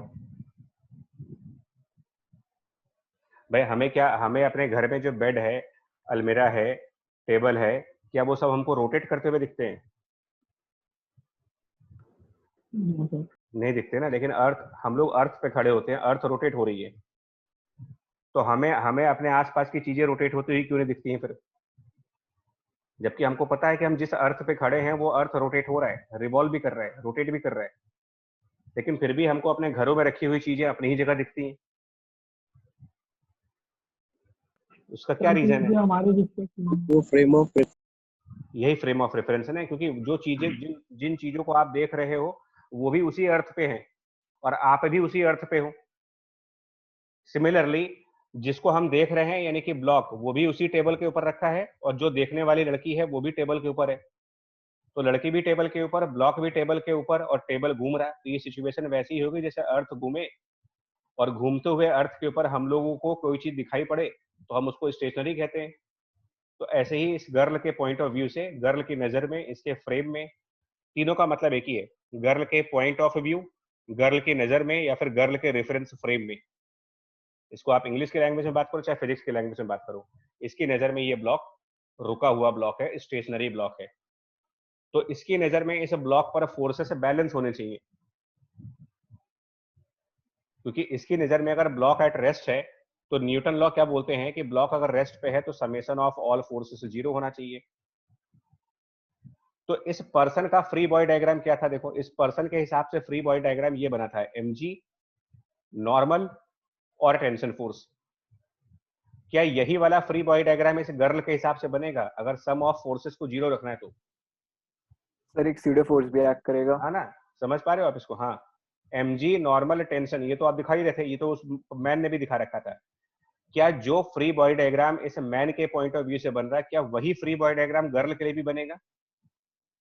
तो ठीक है, ऑपोजिट स्यूडो फोर्स। किस लॉजिक पर आएगा वो? सो वो नॉन इनर्शियल फ्रेम है। आप लोग ना सीधे तो आंसर पे कूद जाओ, है ना, सीधे आंसर पे कूद जाओ कि भाई ये आएगा। आपसे मैं पूछ क्या रहा हूं, पहले तो ये बताओ, स्यूडो फोर्स नहीं है ये? आपसे ये पहला क्वेश्चन मेरा ये पूछा जा रहा है कि फ्री बॉडी डायग्राम पर्सन के हिसाब से और फ्री बॉडी डायग्राम गर्ल के हिसाब से आइडेंटिकल होंगे या डिफरेंस होंगे? पर्सन के डिफरेंट होंगे ना, तो डिफरेंट। तो पर्सन, क्योंकि पर्सन के हिसाब से ब्लॉक की कंडीशंस सर्कुलर मोशन की हैं और गर्ल के हिसाब से उसी ब्लॉक की कंडीशन रेस्ट की हैं। मतलब एक की नजर में एक्सेलरेशन हो रहा है और एक की नजर में एक्सेलरेशन नहीं हो रहा है। तो जिसकी नजर में एक्सेलरेशन नहीं हो रहा है उसकी नजर में फोर्स बैलेंस कर देना चाहिए, यानी कि टेंशन के अपोजिट साइड पर कोई फोर्स होनी चाहिए। और उसी को यहाँ पर इन्होंने वर्चुअल फोर्स का नाम दे दिया है, फिक्सिशियस फोर्स का नाम दे दिया है। इस गर्ल को ऐसा लग रहा है कि सेंटर से बाहर की तरफ एक फोर्स है जो टेंशन को बैलेंस कर रहा है। This virtual force balances the tension force. यानी ये जो फिक्सिशियस फोर्स है, जिसको वर्चुअल फोर्स भी कह रहे हैं ना, ये इक्वल टू टी के बराबर होना ही चाहिए। अदरवाइज अनबैलेंस फोर्स आएगा और हमें कोई चीज रुकी हुई दिखाई पड़ रही है तो हम उस पर अनबैलेंस फोर्स तो कहेंगे नहीं, क्योंकि न्यूटन लॉ तो सबके लिए काम करना चाहिए। अब दूसरा क्वेश्चन उठता है कि इस पर्सन की नजर में स्ट्रिंग में टेंशन फोर्स की वैल्यू और इस गर्ल की नजर में स्ट्रिंग में टेंशन फोर्स की वैल्यू ये सेम वैल्यूज होंगी या डिफरेंट वैल्यूज होंगी? Sorry. According to person string में कुछ टेंशन फोर्स होगी, अकॉर्डिंग टू गर्ल भी स्ट्रिंग में कुछ टेंशन फोर्स होगी। पॉइंट ये है कि क्या वो वैल्यूज पर्सन के लिए अलग आएंगी और गर्ल के लिए अलग आएंगी? नो सर, नहीं आ सकता। सर पॉसिबल नहीं है। पॉसिबल नहीं है। क्यों नहीं पॉसिबल है? क्योंकि गर्ल होती है। पॉसिबल क्यों नहीं है? क्यों नहीं हो सकता है? ऐसा क्यों नहीं हो सकता कि टेंशन फोर्स पर्सन के लिए कुछ और आ जाए और गर्ल के लिए कुछ और आ जाए? सर चेंज तो सिर्फ रेफरेंस फ्रेम का हुआ है ना, बाकी सब चीजें तो सेम ही है। मतलब यही मतलब फिजिक्स आती है ना। फिजिक्स में ये चीज मैंने पहले भी कई बार बोली है कि जो फिजिक्स है उसके जो लॉज हैं वो पर्सन टू पर्सन वेरी नहीं कर सकते कभी भी। मतलब दो लोगों के लिए फिजिक्स अलग तरीके से काम नहीं कर सकती है। साइंस है आपकी ये। मतलब एक ही सिचुएशन में पर्सन और गर्ल को डिफरेंट फिजिक्स तो दिखेगी नहीं कि एक के लिए अलग फोर्स आ जाए, एक के लिए अलग फोर्स आ जाए। टेंशन वर्चुअल फोर्स है कि रियल फोर्स है? पहले तो ये बताओ आप। टेंशन फोर्स जो लगती है ये आपका रियलिटी है या फिर ये भी हमारे इल्यूजन टाइप का है कि टेंशन लग रहा है हमें? ये रियल फोर्स है टेंशन। तो रियल ये तो फोर्स। रियल है। तो जो भी रियल चीज है, जो रियल दुनिया है, रियल वर्ल्ड तो सबके लिए एक जैसा है कि Yes, रियल sir. या हमारे और आपके लिए रियल वर्ल्ड में डिफरेंस है? भाई नो सर। हमारे आपके इल्यूजन्स में फर्क हो सकता है, लेकिन हमारे आपके रियलिटी में कोई फर्क नहीं हो सकता। अगर कोई चीज सामने रियलिटी में रखी गई है तो वो तुमको भी दिखेगी, हमको भी दिखेगी, अगर वो रियल है तो। वर्चुअल है तब नहीं। अब आपको भूत दिख रहा है, हमको भूत नहीं दिख रहा, देखो वो फैक्ट नहीं है, वो ट्रुथ नहीं है। आपको लग रहा कि आपको फील हो रहा है कि वहां पर कोई भूत है, हमको नहीं फील हो रहा है। तो वर्चुअल चीजों के पीछे तो हमारी आपकी लड़ाई हो सकती है कि यार ये है कि नहीं है, वर्चुअल के पीछे, रियलिटी के पीछे नहीं हो सकती। तो यही काम फिजिक्स में हमेशा ध्यान रखिएगा, ये काम को हमेशा ध्यान रखना। नॉर्मल, एमजी और टेंशन फोर्स, और ये टॉपिक मैंने स्यूडो फोर्स में भी टच किया था कि ऐसा नहीं हो सकता कि नॉर्मल फोर्स की वैल्यू पर्सन की नजर में कुछ और आ जाए और गर्ल की नजर में कुछ और आ जाए, क्योंकि नॉर्मल एक रियलिटी है, एमजी एक रियलिटी है, टेंशन एक रियलिटी है। लेकिन ये जो स्यूडो फोर्स दिखाते हो, जिसका नाम हमने यहाँ पर फिक्सिशियस फोर्स रखा हुआ है, ये रियलिटी नहीं है, क्योंकि ये पर्सन के फ्री बॉडी डायग्राम में नहीं था, गर्ल के फ्री बॉडी डायग्राम में है। तो जो एक आदमी के लिए नहीं है और दूसरे आदमी के लिए है, वो रियल चीज हो ही नहीं सकती, वो कभी भी रियल चीज नहीं हो सकती। अरे रियल के नाम में ही देखो यार, रियल का मतलब ही यही है, सच।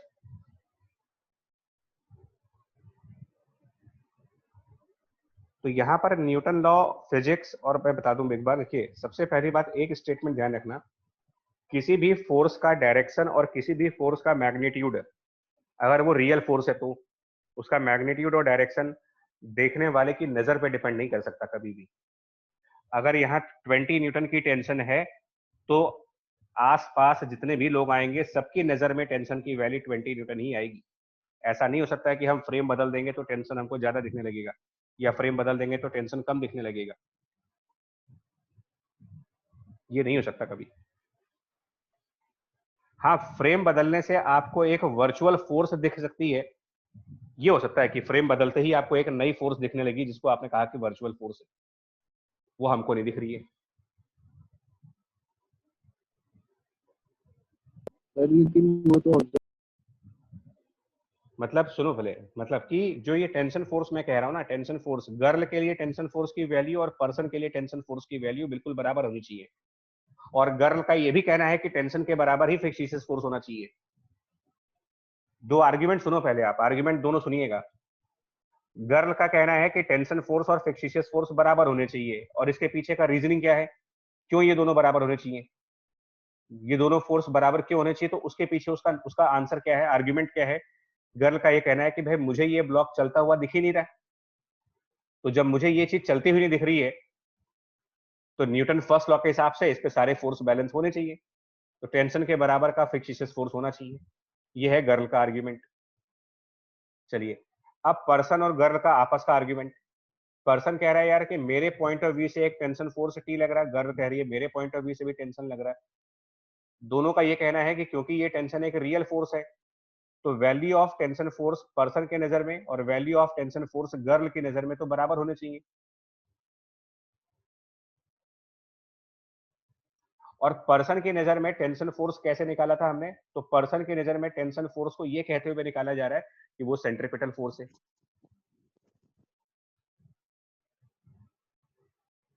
कुल मिलाकर के ये कहानी हुई कि ये जो फिक्सियस फोर्स की हम बात कर रहे हैं, जिसको हमने कैपिटल टी रखा है, तो ये कैपिटल टी तो वही वाला कैपिटल टी है जो पर्सन ने कैलकुलेट किया हुआ है, M omega square R, and that is why this fictitious force is M omega square R, और इसी को नाम दे दिया गया है सेंट्रीफ्यूगल फोर्स का।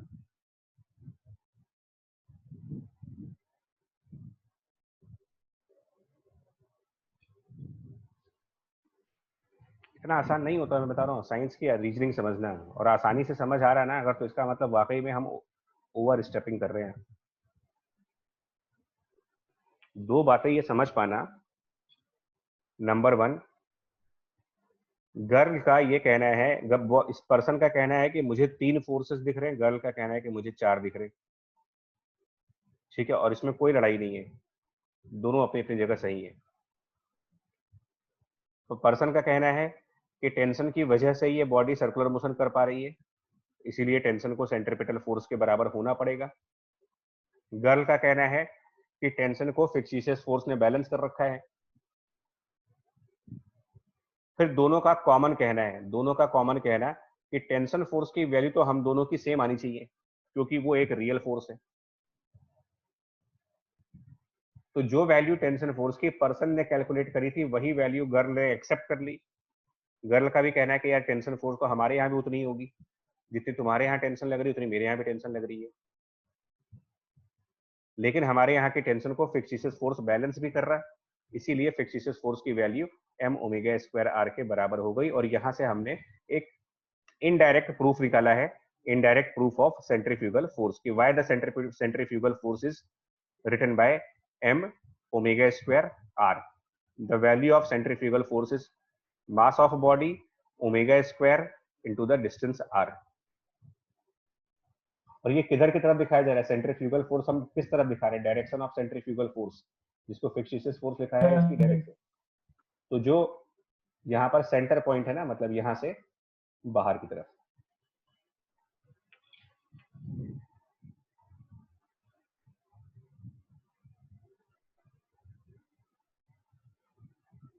यानी कि कंक्लूजन पॉइंट क्या हुआ यहाँ से, कि अगर हम किसी भी बॉडी को वॉच करें, अगर हम एक बॉडी को वॉच करें, ऑब्जर्व करें, लेकिन ऑब्जर्व करने के लिए हम उसी टेबल पर बैठ जाएं जो रोटेट कर रहा था, जो बॉडी, अगर एक बॉडी किसी टेबल पर थी और उसी टेबल पर बैठ करके उसको देखा जाए, तो रियल फोर्सेस के साथ साथ आपको उस बॉडी पर एक हाइपोथेटिकल फोर्स जिसका नाम है सेंट्रीफ्यूगल फोर्स वो कंसीडर करनी पड़ेगी। और अगर आपको वो बॉडी रुकी हुई दिखाई पड़ रही है तो आप इन सारे फोर्सेस को उठा करके बैलेंस कर दो। यह है सेंट्रीफ्यूगल फोर्स। अच्छा मैसेज करो, वॉइस क्रैक कर गई है आपकी, नहीं आ रही आवाज। ये नेट का इश्यूज है कुछ, मेरे ख्याल से इंटरनेट का प्रॉब्लम चल रहा है, चैट पे भेज दो। तो ये सेंट्रीफ्यूगल फोर्स के बारे में डिस्कस कर लेते हैं। देखो क्या क्या करना है। तो पहली बात, it is to be considered by the observer in the rotating frame. मतलब कि गर्ल, सबको नहीं होता, मतलब एक तरीके से सेंट्रीफ्यूगल फोर्स चॉइस है, कंपल्सन नहीं है। इज द चॉइस नॉट बाउंडेशन कि कर दिखाना ही है आपको, ये नहीं है। आपको चुनना है, आपको डिसाइड करना है कि आप जमीन पर बैठ के देखोगे या टेबल पर बैठ के देखोगे। तो अगर आप जमीन से चीजों को देख रहे हो तो आपको सेंट्रीफ्यूगल फोर्स दिखाने की कोई जरूरत नहीं है। अगर हम टेबल पर बैठ करके देख रहे हैं तो हमें सेंट्रीफ्यूगल दिखाना है। तो हमें बैठना कहाँ पर है, ये तो मेरा डिसीजन होगा कि हम वॉच करने के लिए टेबल पर बैठ करके वॉच करेंगे या ग्राउंड पर खड़े होकर के वॉच करेंगे, ये डिसीजन मेरा है। तो centrifugal force matter of choice है। तो अगर आपने रोटेटिंग टेबल के ऊपर बैठ करके चीजों को देखने का डिसीजन लिया तो आपको सेंट्रीफ्यूगल दिखाना पड़ेगा फिर। और किधर दिखाना पड़ेगा, तो direction of centrifugal force is always away from the axis of rotation. जिस एक्सिस के अबाउट बॉडी रोटेट करेगी उससे बाहर की तरफ। Centrifugal force will be shown on all the particles being observed in the rotating frame. फिलहाल इस figure में तो हम एक ही ब्लॉक को देख रहे हैं। अगर मल्टीपल ब्लॉक्स टेबल पर रखे होते, एक के 2-3 ब्लॉक होते, तो इस गर्ल को हर एक ब्लॉक के ऊपर सेंट्रीफ्यूगल फोर्स दिखाना पड़ेगा। किसी भी ब्लॉक को देखोगे तो आप सेंट्रीफ्यूगल फोर्स उस पर दिखाओगे। All blocks. और magnitude of the centrifugal force is given by, तो मैग्नीट्यूड अभी हम लोगों ने पीछे डिराइव कर लिया है इसका, m omega square times r। ये हमारा सेंट्रीफ्यूगल फोर्स का वैल्यू है।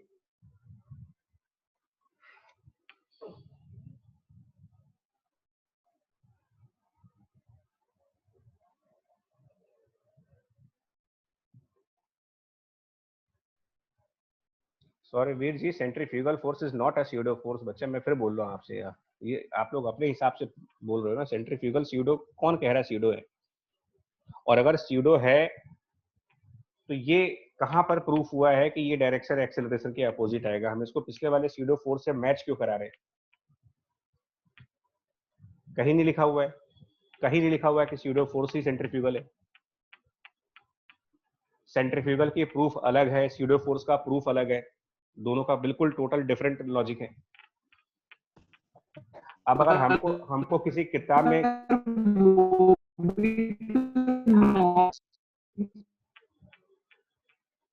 अब किसी किताब में किसी ने बता दिया, अगर आपके टीचरों ने या कहीं लिख दिया है, तो भाई उसके लिए मैं सॉरी कि गलत बता दिया आपको।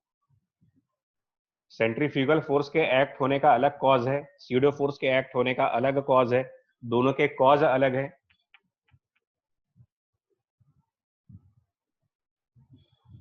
तो इनको हम सेम कैसे कह देते हैं?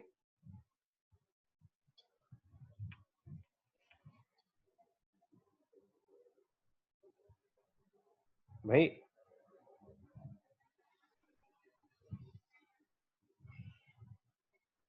कहानी ये होती है। कितने मिसकंसेप्शन लेके बैठे तुम लोग यार, हमको समझ नहीं आ रहा। मतलब कितना आपके दिमाग में गलत बैठा है सबके दिमाग में। अजीब अजीब कंसेप्ट है। कौन पढ़ा रहा है आप लोगों को, भगवान जाने स्कूल में क्या पढ़ रहे हो। मतलब लिटरली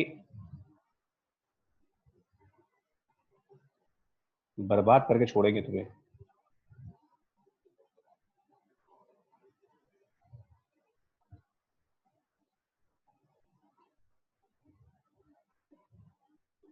सौरभवीर जी, हम फिर कह रहे हैं दोनों ही फ्रेम नॉन इनर्शियल हम मान लेते हैं, लेकिन ये किसने कहा? हम फिर बोलेंगे। आप अभी उस दिन कार्तिक से कहा था, आज आपसे कह रहे हैं।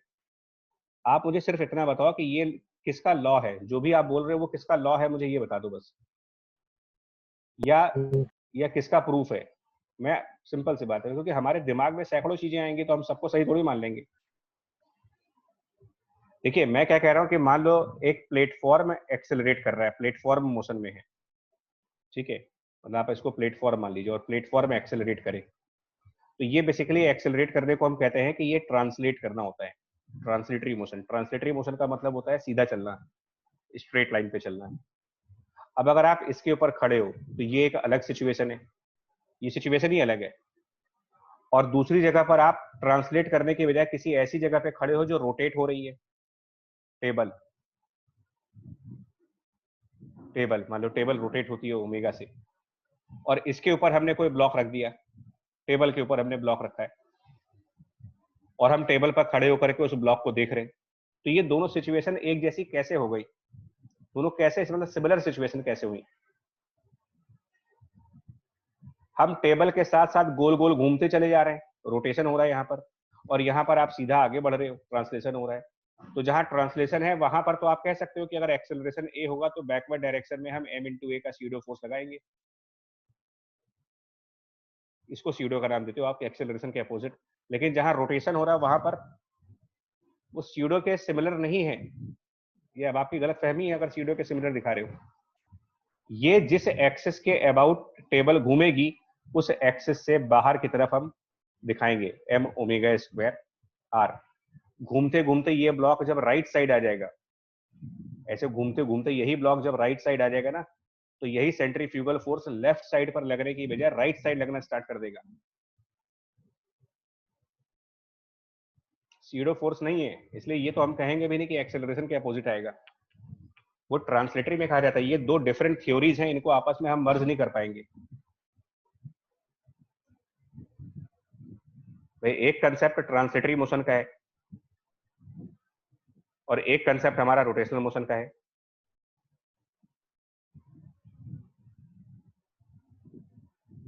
बाकी आपकी चॉइस है भाई, आप दोनों को एक मानना चाहते हो फिर आप एक मान लो। तो गलत चीजें पढ़ने का तो फिर कोई लिमिट ही नहीं है हमारा। हम कह रहे हैं ये ट्रांसलेशन अलग चीज होती है। ट्रांसलेशन में बॉडी एक डायरेक्शन में चलती है, रोटेशन में बॉडी किसी एक्सिस के चारों तरफ घूमती है। तो घूमना और चलने में फर्क है, रिवॉल्यूशन में और ट्रांसलेट करने में बहुत जमीन आसमान का फर्क है। इनकी थ्योरीज, इनके रिजल्ट्स में फर्क है।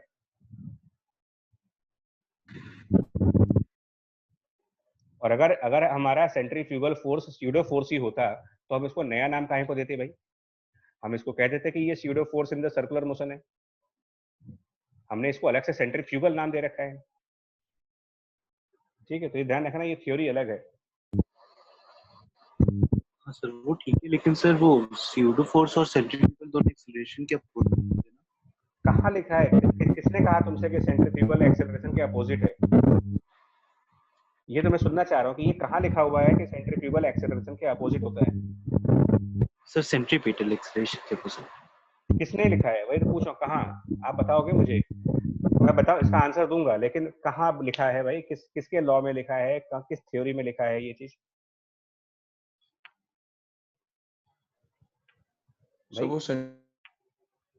ये तो आपके मन में बैठा हुआ। सेंट्रीपिटल एक्सेलरेशन टुवर्ड्स सेंटर और सेंट्रीफ्यूगल। फिर वही बात भाई, सेंट्रीफ्यूगल सेंट्रीपिटल के अपोजिट होता है। ये लाइन कहाँ लिखी हुई है? मैं यही तो सुनना चाह रहा हूँ। आप बार बार अगर हम लोग एक स्टेटमेंट, आप एक एग्जांपल दे दीजिए जहाँ पे ऐसा नहीं होता। नहीं, मैं तो अच्छे से क्लियर हो जाएगा। मैं गलत चीज का एग्जांपल उसका मतलब डिफाइन करना। भाई आप अभी मैं ये बोलूंगा, अभी फिर आप बोलोगे कि नहीं सर इसका भी एग्जांपल दे दो, तो हम ऐसे एग्जांपल थोड़ी दे पाएंगे ना। आप अपना बताओ ना कहाँ लिखा हुआ है।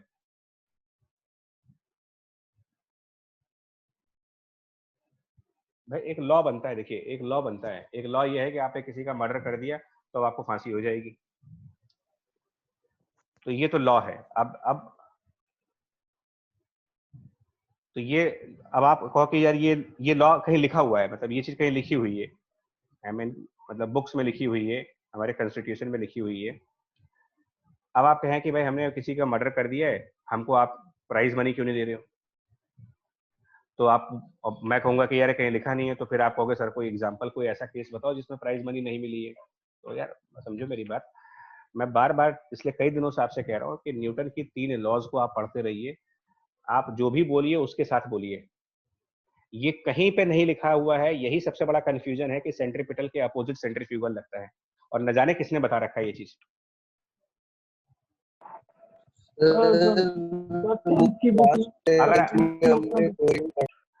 centripetal force is in the direction opposite to the direction of centripetal force. तो 10th की बुक में लिखा है। तो भैया तो आप ये बताओ वो ऑथेंटिक बुक है? 10th की बुक में वो आपकी बुक ऑथेंटिक है? किसने लिखी है वो? मैं फिर बोल रहा हूँ 10th की बुक में लिखा था कि वो बाहर करता है। ये कहीं नहीं लिखा होगा। ये कहीं नहीं लिखा होगा बच्चा। ये कहीं नहीं लिखा होगा, मैं पहले बता दूं आपको। और सेंट्रीफ्यूगल फोर्स कोई रियलिटी नहीं है, मैं पहले बता दूं कि हमेशा लगता ही है। फिर बोल रहा हूं आपसे, सेंट्रीफ्यूगल फोर्स पर्सन के लिए नहीं है, जीरो है, कोई भी नहीं है। पर्सन के लिए तो सेंट्रीफ्यूगल लग भी नहीं रहा, गर्ल के लिए लग रहा है सेंट्रीफ्यूगल।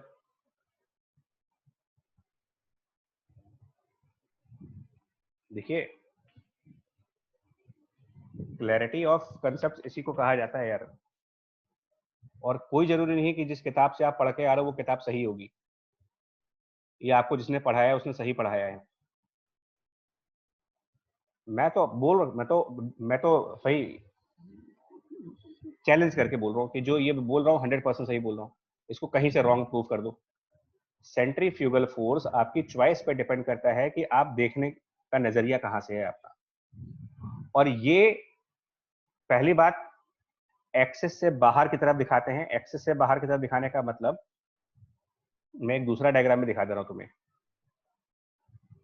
अगर कोई टेबल ओमेगा से रोटेट कर रही है, टेबल के ऊपर हम लोग खड़े हैं और टेबल की एक्सिस मान लो ये है। अब इसके ऊपर हमने कई सारे ब्लॉक रख दिए, हमने यहां पर एक ब्लॉक रख दिया, इधर भी एक ब्लॉक रख दिया। तो हम क्या करेंगे, लेफ्ट वाले ब्लॉक की तरफ, लेफ्ट वाले ब्लॉक में आप लेफ्ट साइड फोर्स दिखाएंगे, क्योंकि यही direction away from the axis जाएगी, मतलब एक्सिस से दूर जाना है तुम्हें। तो ये एक्सिस है, इससे दूर जाना है, मतलब लेफ्ट जाना है। और राइट साइड वाले ब्लॉक में दो डायरेक्शन दिखा सकते हो, या तो डायरेक्शन में लेफ्ट साइड दिखाऊं, बट अगर लेफ्ट साइड डायरेक्शन दिखाऊंगा तो ये टुवर्ड्स एक्सिस हो जाएगा, तो मैं राइट साइड की डायरेक्शन दिखाऊंगा यहाँ पर। तो राइट वाले ब्लॉक में राइट साइड सेंट्रीफ्यूगल लगेगा, लेफ्ट वाले ब्लॉक में लेफ्ट साइड सेंट्रीफ्यूगल लगेगा। लेकिन ये चीज इसमें थोड़ी थी, आप बताओ, इसमें है ही नहीं ये चीज, प्लेटफॉर्म वाले में नहीं है। प्लेटफॉर्म वाले में मान लो आप बीचों बीच खड़े हो और एक ब्लॉक आपकी लेफ्ट साइड पर है और एक ब्लॉक आपके राइट साइड पर है, मान लेते हैं दूसरा ब्लॉक आपके राइट साइड है, तो आप दोनों पर सीडो सेम डायरेक्शन में दिखाओगे। आप लेफ्ट वाले ब्लॉक पर भी लेफ्ट सीडो दिखाओगे, राइट वाले ब्लॉक पर भी राइट लेफ्ट में ही सीडो दिखाओगे। इसमें इससे फर्क नहीं पड़ता कि आपके कौन से साइड पर ब्लॉक रखा जा रहा है, सीडो फोर्स दोनों पर सेम डायरेक्शन में चल रहा है। जबकि टेबल के ऊपर कौन से ब्लॉक पर लेफ्ट साइड सेंट्रीफ्यूगल लग रहा है, कौन से ब्लॉक पर राइट साइड सेंट्रीफ्यूगल लग रहा है, ये डिपेंड करता है कि कौन सा ब्लॉक एक्सिस की लेफ्ट साइड है, कौन सा ब्लॉक एक्सिस के राइट साइड है। तो ये सीडो फोर्स के सिमिलर कैसे हुआ भाई, प्रॉपर्टीज में इतना बड़ा डिफरेंस आ रहा है इनके। सीडो फोर्स हर एक बॉडी पर बिल्कुल सेम डायरेक्शन में चलेगा, सेंट्रीफ्यूगल फोर्स किसी के लिए लेफ्ट है, किसी के लिए राइट है।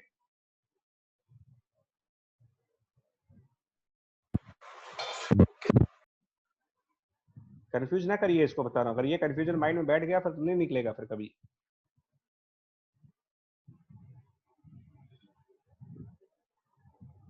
सो जस्ट इसीलिए 4 पॉइंट लिख दिया आपको, इसका ध्यान रखो। हमने कहीं पर भी यहाँ नहीं लिखा है, हमने सिर्फ एक स्टेटमेंट लिखा है, the direction of centrifugal force is always away from axis of rotation. और एक और दिमाग में बैठा रहे हैं आप लोग के दिमाग में, ये बताया गया है कि सेंट्रीफ्यूगल सेंटर से बाहर लगता है। आप ये भी लाइन नहीं सुना होगा आपने कि एक्सिस के बाहर रखता है।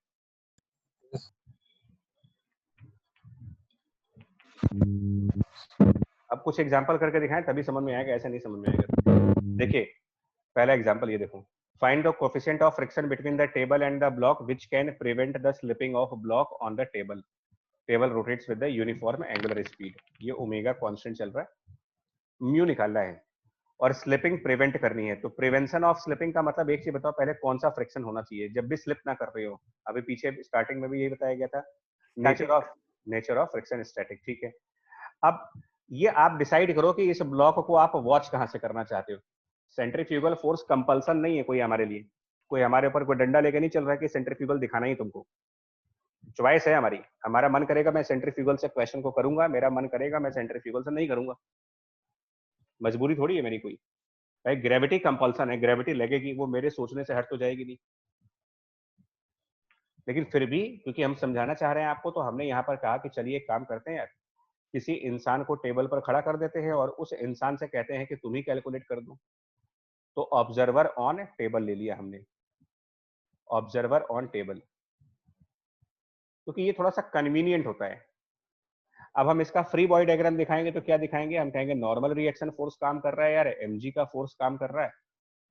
इस ऑब्जर्वर के लिए सेंट्रीफ्यूगल फोर्स दिखाना होगा आपको। आप किधर दिखाओगे सेंट्रीफ्यूगल फोर्स, किधर दिखाओगे इस क्वेश्चन में? तो सेंट्रीफ्यूगल फोर्स का स्टेटमेंट देख लो आप, जिस एक्सिस के अबाउट टेबल रोटेट कर रही होगी, जिस एक्सिस के अबाउट टेबल रोटेट कर रही है उस एक्सिस से दूर जाना चाहिए आपको। तो किधर दिखाएंगे इस मास पर, लेफ्ट साइड या right side? Right side. Right side दिखाओ सेंट्रीफ्यूगल, और वो होगा m omega square into R. और बचा क्या अभी? फ्रिक्शन। तो जो ऑब्जर्वर ऑन टेबल है उसकी नजर में तो ब्लॉक रेस्ट पे ही होगा ना यार, तो किधर दिखाओगे फ्रिक्शन? अगर वो ब्लॉक रेस्ट पे रखना है, सारी फोर्सेस तुम दिखा चुके हो, फ्रिक्शन बचा है सिर्फ, किधर दिखा दो फ्रिक्शन को ताकि फोर्सेस बैलेंस हो जाए? ब्लॉक एट रेस्ट का है, मतलब फोर्सेस बैलेंस कर रही है मेरे को। तो अब आप खुद ही आइडिया लगा लो कि फोर्स बैलेंसिंग तभी हो सकती है जब फ्रिक्शन को हम सेंटर की तरफ दिखाएंगे। और हम इक्वेशंस क्या लिखेंगे? Friction will be equal to m omega square R, centrifugal के बराबर, और नॉर्मल बराबर है mg। और क्योंकि ये फ्रिक्शन स्टैटिक है तो इस स्टैटिक फ्रिक्शन की मैक्सिमम वैल्यू पुट कर सकते हो आप, maximum value mu S multiplied by normal के बराबर। तो m ओमेगा स्क्वायर आर की maximum value equal to mu S into normal, यानी कि mg। mm कैंसिल कर दोगे, ओमेगा की एक मैक्सिमम वैल्यू मिल जाएगी, लेकिन हमको निकालना कुछ और है, हमें म्यू निकालना है, म्यू निकालना, ओमेगा नहीं निकालना है। तो यहां से म्यू एस मिल जाएगा तुम्हें equals to omega square R divided by G. ये आंसर आ जाएगा बात।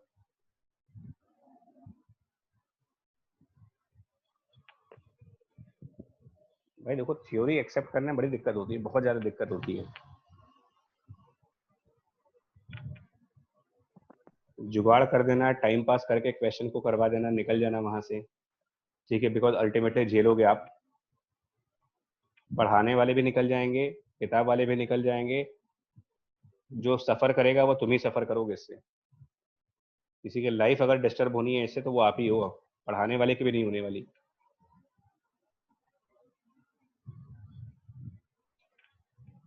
एक और एग्जांपल दिखाता हूं जो आपको समझ में आएगा। ये देखो जरा,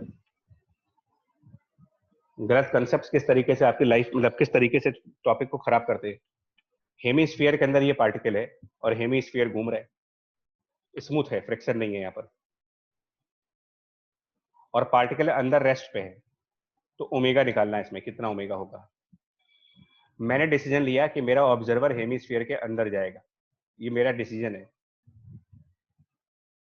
तो मैंने अपना ऑब्जर्वर हेमीस्फीयर में बिठाया।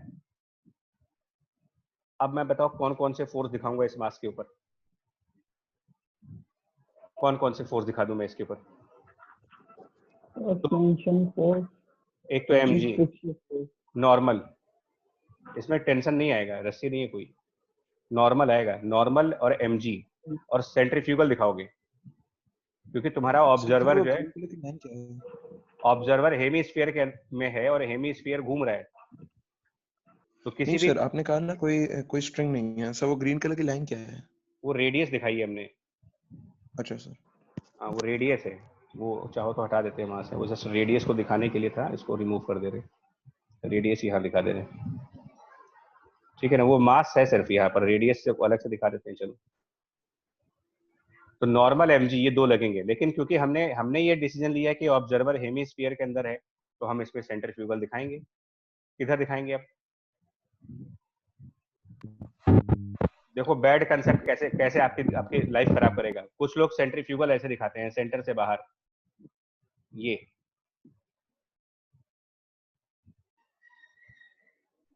और यही ब्लंडर है। सेंट्रीफ्यूगल सेंटर से बाहर जाता है, ये किसने कहा है? एक्सिस से बाहर जाता है वो। तो आप जो भी सेंट्रीफ्यूगल दिखाएंगे वो हमेशा एक्सिस के परपेंडिकुलर होना चाहिए, एक्सिस के बाहर जाना चाहिए। अदर वर्ड्स आप ये कह सकते हो कि सेंट्रीफ्यूगल फोर्स और एक्सिस के बीच में हमेशा 90 का एंगल बनना चाहिए।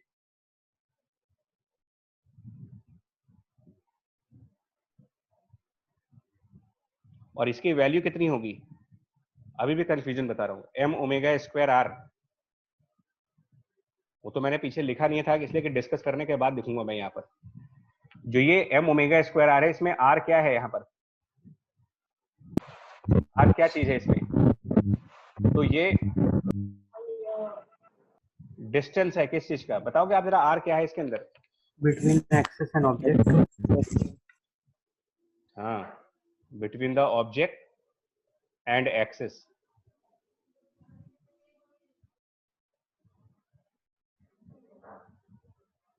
तो यहां पर कौन सा डिस्टेंस ले? कैपिटल आर ले लें यहां पर? क्या कैपिटल आर ऑब्जेक्ट और एक्सिस के बीच का डिस्टेंस है? अलग से दिखा देता हूं। एक्सिस एक लाइन है, तो आर ही होगा। एक्सिस एक लाइन है और ऑब्जेक्ट यहां पर है मास का। तो ऑब्जेक्ट और एक्सिस के बीच का डिस्टेंस मतलब ये डिस्टेंस,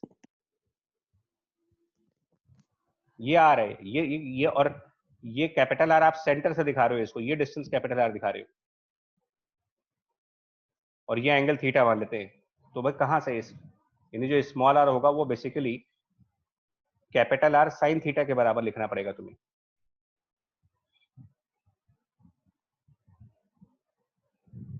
ये रखोगे सेंट्रीफ्यूगल फोर्स। ये डिस्टेंस मैटर करता है कि बॉडी एक्सिस से कितनी दूर है, separation from the axis, distance from the axis, ये मैटर करता है। जिनको फॉर्मूला नहीं मालूम होता है वो क्या कर देते हैं, एम ओमेगा स्क्वायर आर में आर का मतलब रेडियस, उनको दिमाग में आर मतलब रेडियस होता है।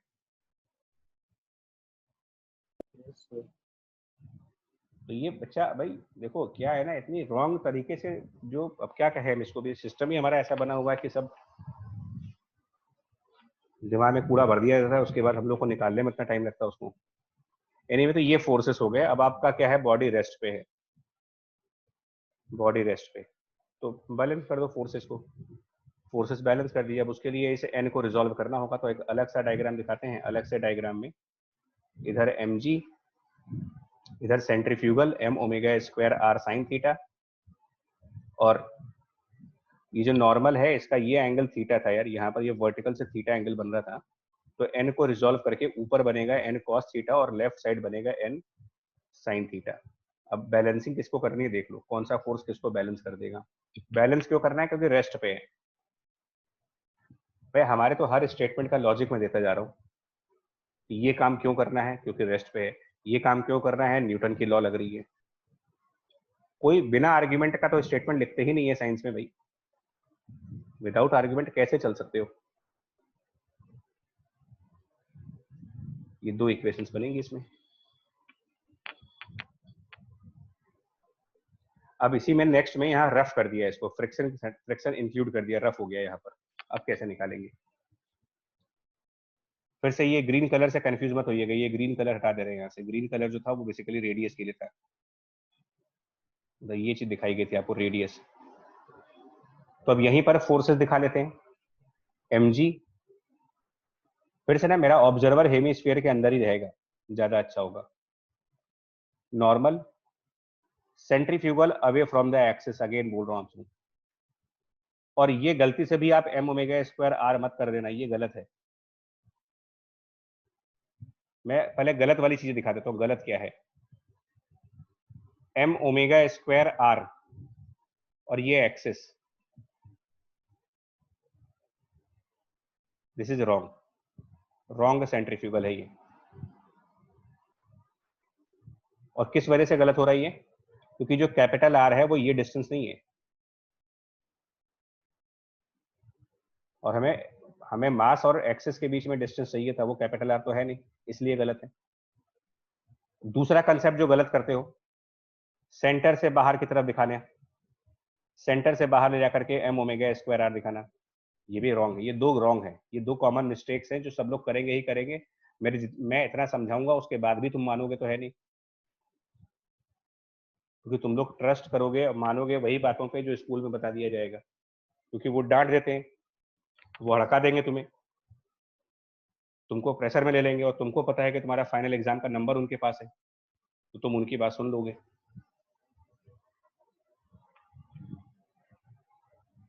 कोचिंग वालों की बात क्यों सुनी जाएगी? कोचिंग वाले तो मतलब ठीक है पढ़ा रहे हैं, अपनी बात है, लेकिन स्कूल वाले ज्यादा सही बताते हैं हमको। तो ये दोनों रॉन्ग कंसेप्ट्स हैं। यहां पर सही वाला कंसेप्ट दे दे। सही वाला कंसेप्ट यहाँ पर आएगा m ओमेगा स्क्वायर, और ये डिस्टेंस जो यहाँ पर वाली थी जिसको भी पीछे लिखा था हम लोगों ने, तो वो कैपिटल R sin थीटा। अब इसमें क्योंकि फ्रिक्शन इन्वॉल्व है तो फ्रिक्शन भी दिखाना पड़ेगा। तो फ्रिक्शन किधर दिखाएंगे, तो आंसर है फ्रिक्शन हमेशा नॉर्मल के परपेंडिकुलर दिखाया जाता है। तो फ्रिक्शन के इसमें दो केसेस बनेंगे एक्चुअली, दो पॉसिबल केसेस होंगे फ्रिक्शन के। या तो फ्रिक्शन ऊपर की तरफ लगेगा हेमीस्फीयर पे, ये केस 1 होगा, या फिर फ्रिक्शन नीचे होगा, ये बैंक्ड रोड जैसा होगा, जैसे बैंक्ड रोड है। तो केस 1 में आपकी सिचुएशन ये बन रही है। अगर मैं केस 1 की बात करूं तो हमारे पास ये फोर्सेस है mg, सेंट्रीफ्यूगल, फ्रिक्शन ऊपर की तरफ, एंड नॉर्मल। ये केस 1 के हिसाब से फोर्सेस है, mg, सेंट्रीफ्यूगल, फ्रिक्शन और ये नॉर्मल। ये एंगल थीटा बन रहा था यहाँ पर। अब चाहो तो रिजॉल्व कर लो इसको, यहाँ पर भी एंगल बन जाएगा 90 माइनस थीटा का बन जाएगा। बैलेंसिंग करनी है तो बैलेंसिंग कैसे करेंगे, एन को रिजॉल्व कर लेंगे। एक बार करके दिखा दे रहे रिजॉल्व। एन का ऊपर की साइड कंपोनेंट जाएगा N cos theta, left side sine आएगा एन साइन थीटा। फ्रिक्शन का ऊपर की तरफ कंपोनेंट आएगा एफ साइन थीटा, फ्रिक्शन का राइट साइड कंपोनेंट आएगा एफ कॉस थीटा। क्या इक्वेशन बनेगी वो भी एक बार देख लो। ऊपर की तरफ एन कॉस थीटा और एफ साइन थीटा दो हो गए, तो एन कॉस थीटा और प्लस एफ साइन थीटा ऊपर की तरफ इक्वल टू नीचे की तरफ mg। दूसरी, लेफ्ट साइड पर n sine theta, right side पर f कॉस थीटा और राइट साइड पर pseudo. So n sine theta left side equal to the right side pseudo नहीं, सॉरी देखो आपके साथ हमको भी याद दी, right side centrifugal m omega square r sine theta and plus f cos theta. ये दूसरी इक्वेशन। लिमिटिंग केस कर दो, फ्रिक्शन को म्यू इंटू एन से रिप्लेस कर दो वापस, यहां पर भी म्यू इंटू एन से रिप्लेस कर दो। बस इसको सिंप्लीफाई करके ओमेगा निकालेंगे, इसमें से क्या वैल्यू बनेगी। और ये एक आंसर बनेगा, एक और आंसर आएगा इसका भी। कहां से आएगा वो आंसर, दूसरा वाला आंसर किससे आएगा, क्या चेंजेस करके दूसरा वाला आंसर आएगा। ये तो पहला केस सॉल्व किया है, सेकंड केस को सॉल्व करने के लिए इस पूरे फिगर में क्या चेंजेस करोगे, कौन सा फोर्स है जिसकी डायरेक्शन को पलट करके दिखाओगे।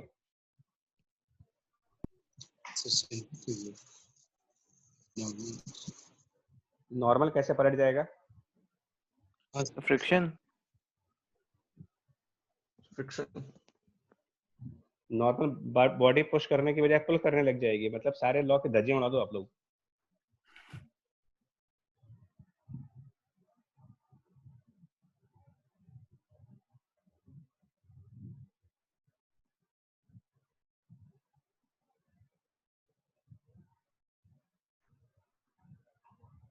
मतलब कुछ भी बेसिर पैर बिना लॉजिक के बोले चले जा रहे हैं कि ये कर देंगे। अरे अपने मन से तुम चलाओ फिजिक्स।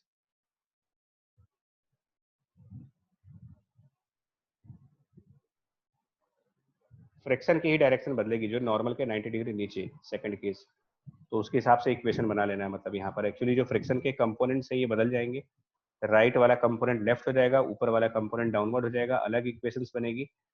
तो एक केस से ओमेगा की मिनिमम वैल्यू मिलेगी और एक केस से ओमेगा की मैक्सिमम वैल्यू मिलेगी, तभी यहाँ पर रेंज पूछा जा रहा है। मैंने एक केस की इक्वेशन लिख दी है, दूसरे केस की नहीं लिखूंगा, दूसरे केस की आप अपने आप लिखूं, सिर्फ फ्रिक्शन का डायरेक्शन पलट के। जहां पर प्लस एफ साइन थीटा बनना चाहिए वहां माइनस एफ साइन थीटा बनेगा, और जहां प्लस एफ कॉस थीटा बनना चाहिए वहां माइनस एफ कॉस थीटा बनेगा, क्योंकि एफ का डायरेक्शन चेंज होने का मतलब इसका साइन चेंज हो जाएगा। जहां प्लस एफ वहां माइनस एफ, जहां प्लस एफ वहां पर भी माइनस एफ। तो एक मिनिमम वैल्यू आएगी और एक मैक्सिमम वैल्यू आएगी, और यही क्वेश्चन है, find the range of angular speed of the hemisphere.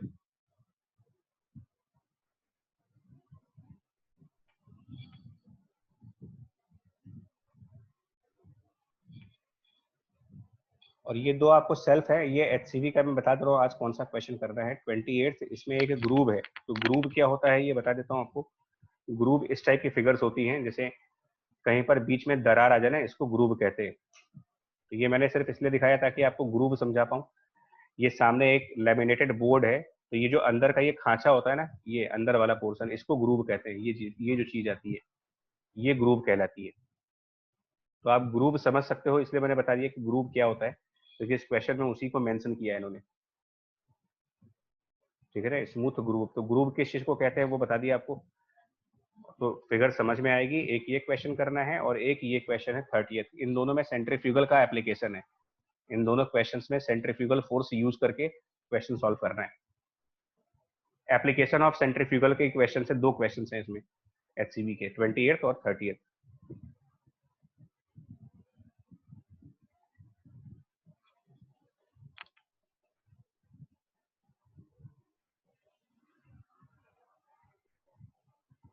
ठीक है ये चीज। Yes sir. ये दोनों करने हैं दोनों questions. Okay sir. Okay sir. तो क्या पूछ रहे थे तुम? अभी कोई पूछ रहा था कुछ?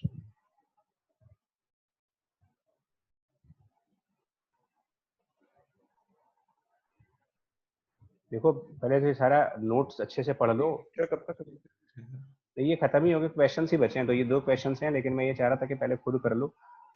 वह है ज्यादा कुछ नहीं है इसमें, कुछ टॉपिक डिफिकल्ट नहीं है। मतलब क्वेश्चन 28 और ये 27, तो ऑलमोस्ट खत्म ही कर दिया। क्वेश्चंस बचे हैं इसमें, जो भी बचे थोड़े बहुत क्वेश्चन से प्रैक्टिस करवाने के लिए बचे। बट ये जो आपने तो सेंट्रीफ्यूगल और वर्टिकल सर्कल वाला टॉपिक नहीं पढ़ेंगे क्या? वर्टिकल सर्कुलर अभी वर्क एनर्जी पावर में पढ़ रहे हैं हम लोग, अभी नहीं पढ़ रहे हैं इसमें। इसमें नहीं आता वो, उसमें कंजर्वेशन ऑफ एनर्जी एक कंसेप्ट है। तो राइट ओके सर। सारी चीजें राइट प्लेस पे ही आएंगी यार। अब एक्चुअली तो क्या है ना कि एनसीईआरटी में तो कोलिजन, उन्होंने कोलिजन वाला टॉपिक फोर्स में डाल रखा है, और हम लोग कोलिजन वाला टॉपिक सेंटर ऑफ मास के बाद पढ़ते हैं, कंजर्वेशन ऑफ मोमेंटम वाला टॉपिक पढ़ाते हैं। मतलब हम लोग जो सीक्वेंस फॉलो कर रहे हैं वो एच सी वर्मा वाला सीक्वेंस फॉलो कर रहे हैं, ये ध्यान रखो आप। जिस तरीके से वहां चल रहा है वही सीक्वेंस फॉलो हो रहा है हमारा। अब इसके बाद एच सी वर्मा में वर्क एनर्जी पावर चैप्टर है, और उसके अंदर वर्टिकल सर्कुलर मोशन का टॉपिक दिया गया है। और राइट प्लेस भी वही है पढ़ने का, बिकॉज एनर्जी कंजर्वेशन जानते नहीं है, कंसेप्ट हम पहले लगा लें। ठीक है, तो इसको रिवाइज करिए, प्रैक्टिस करके बताइएगा जैसा होगा। नेक्स्ट क्लास में फिर मिलते हैं। ठीक है जी।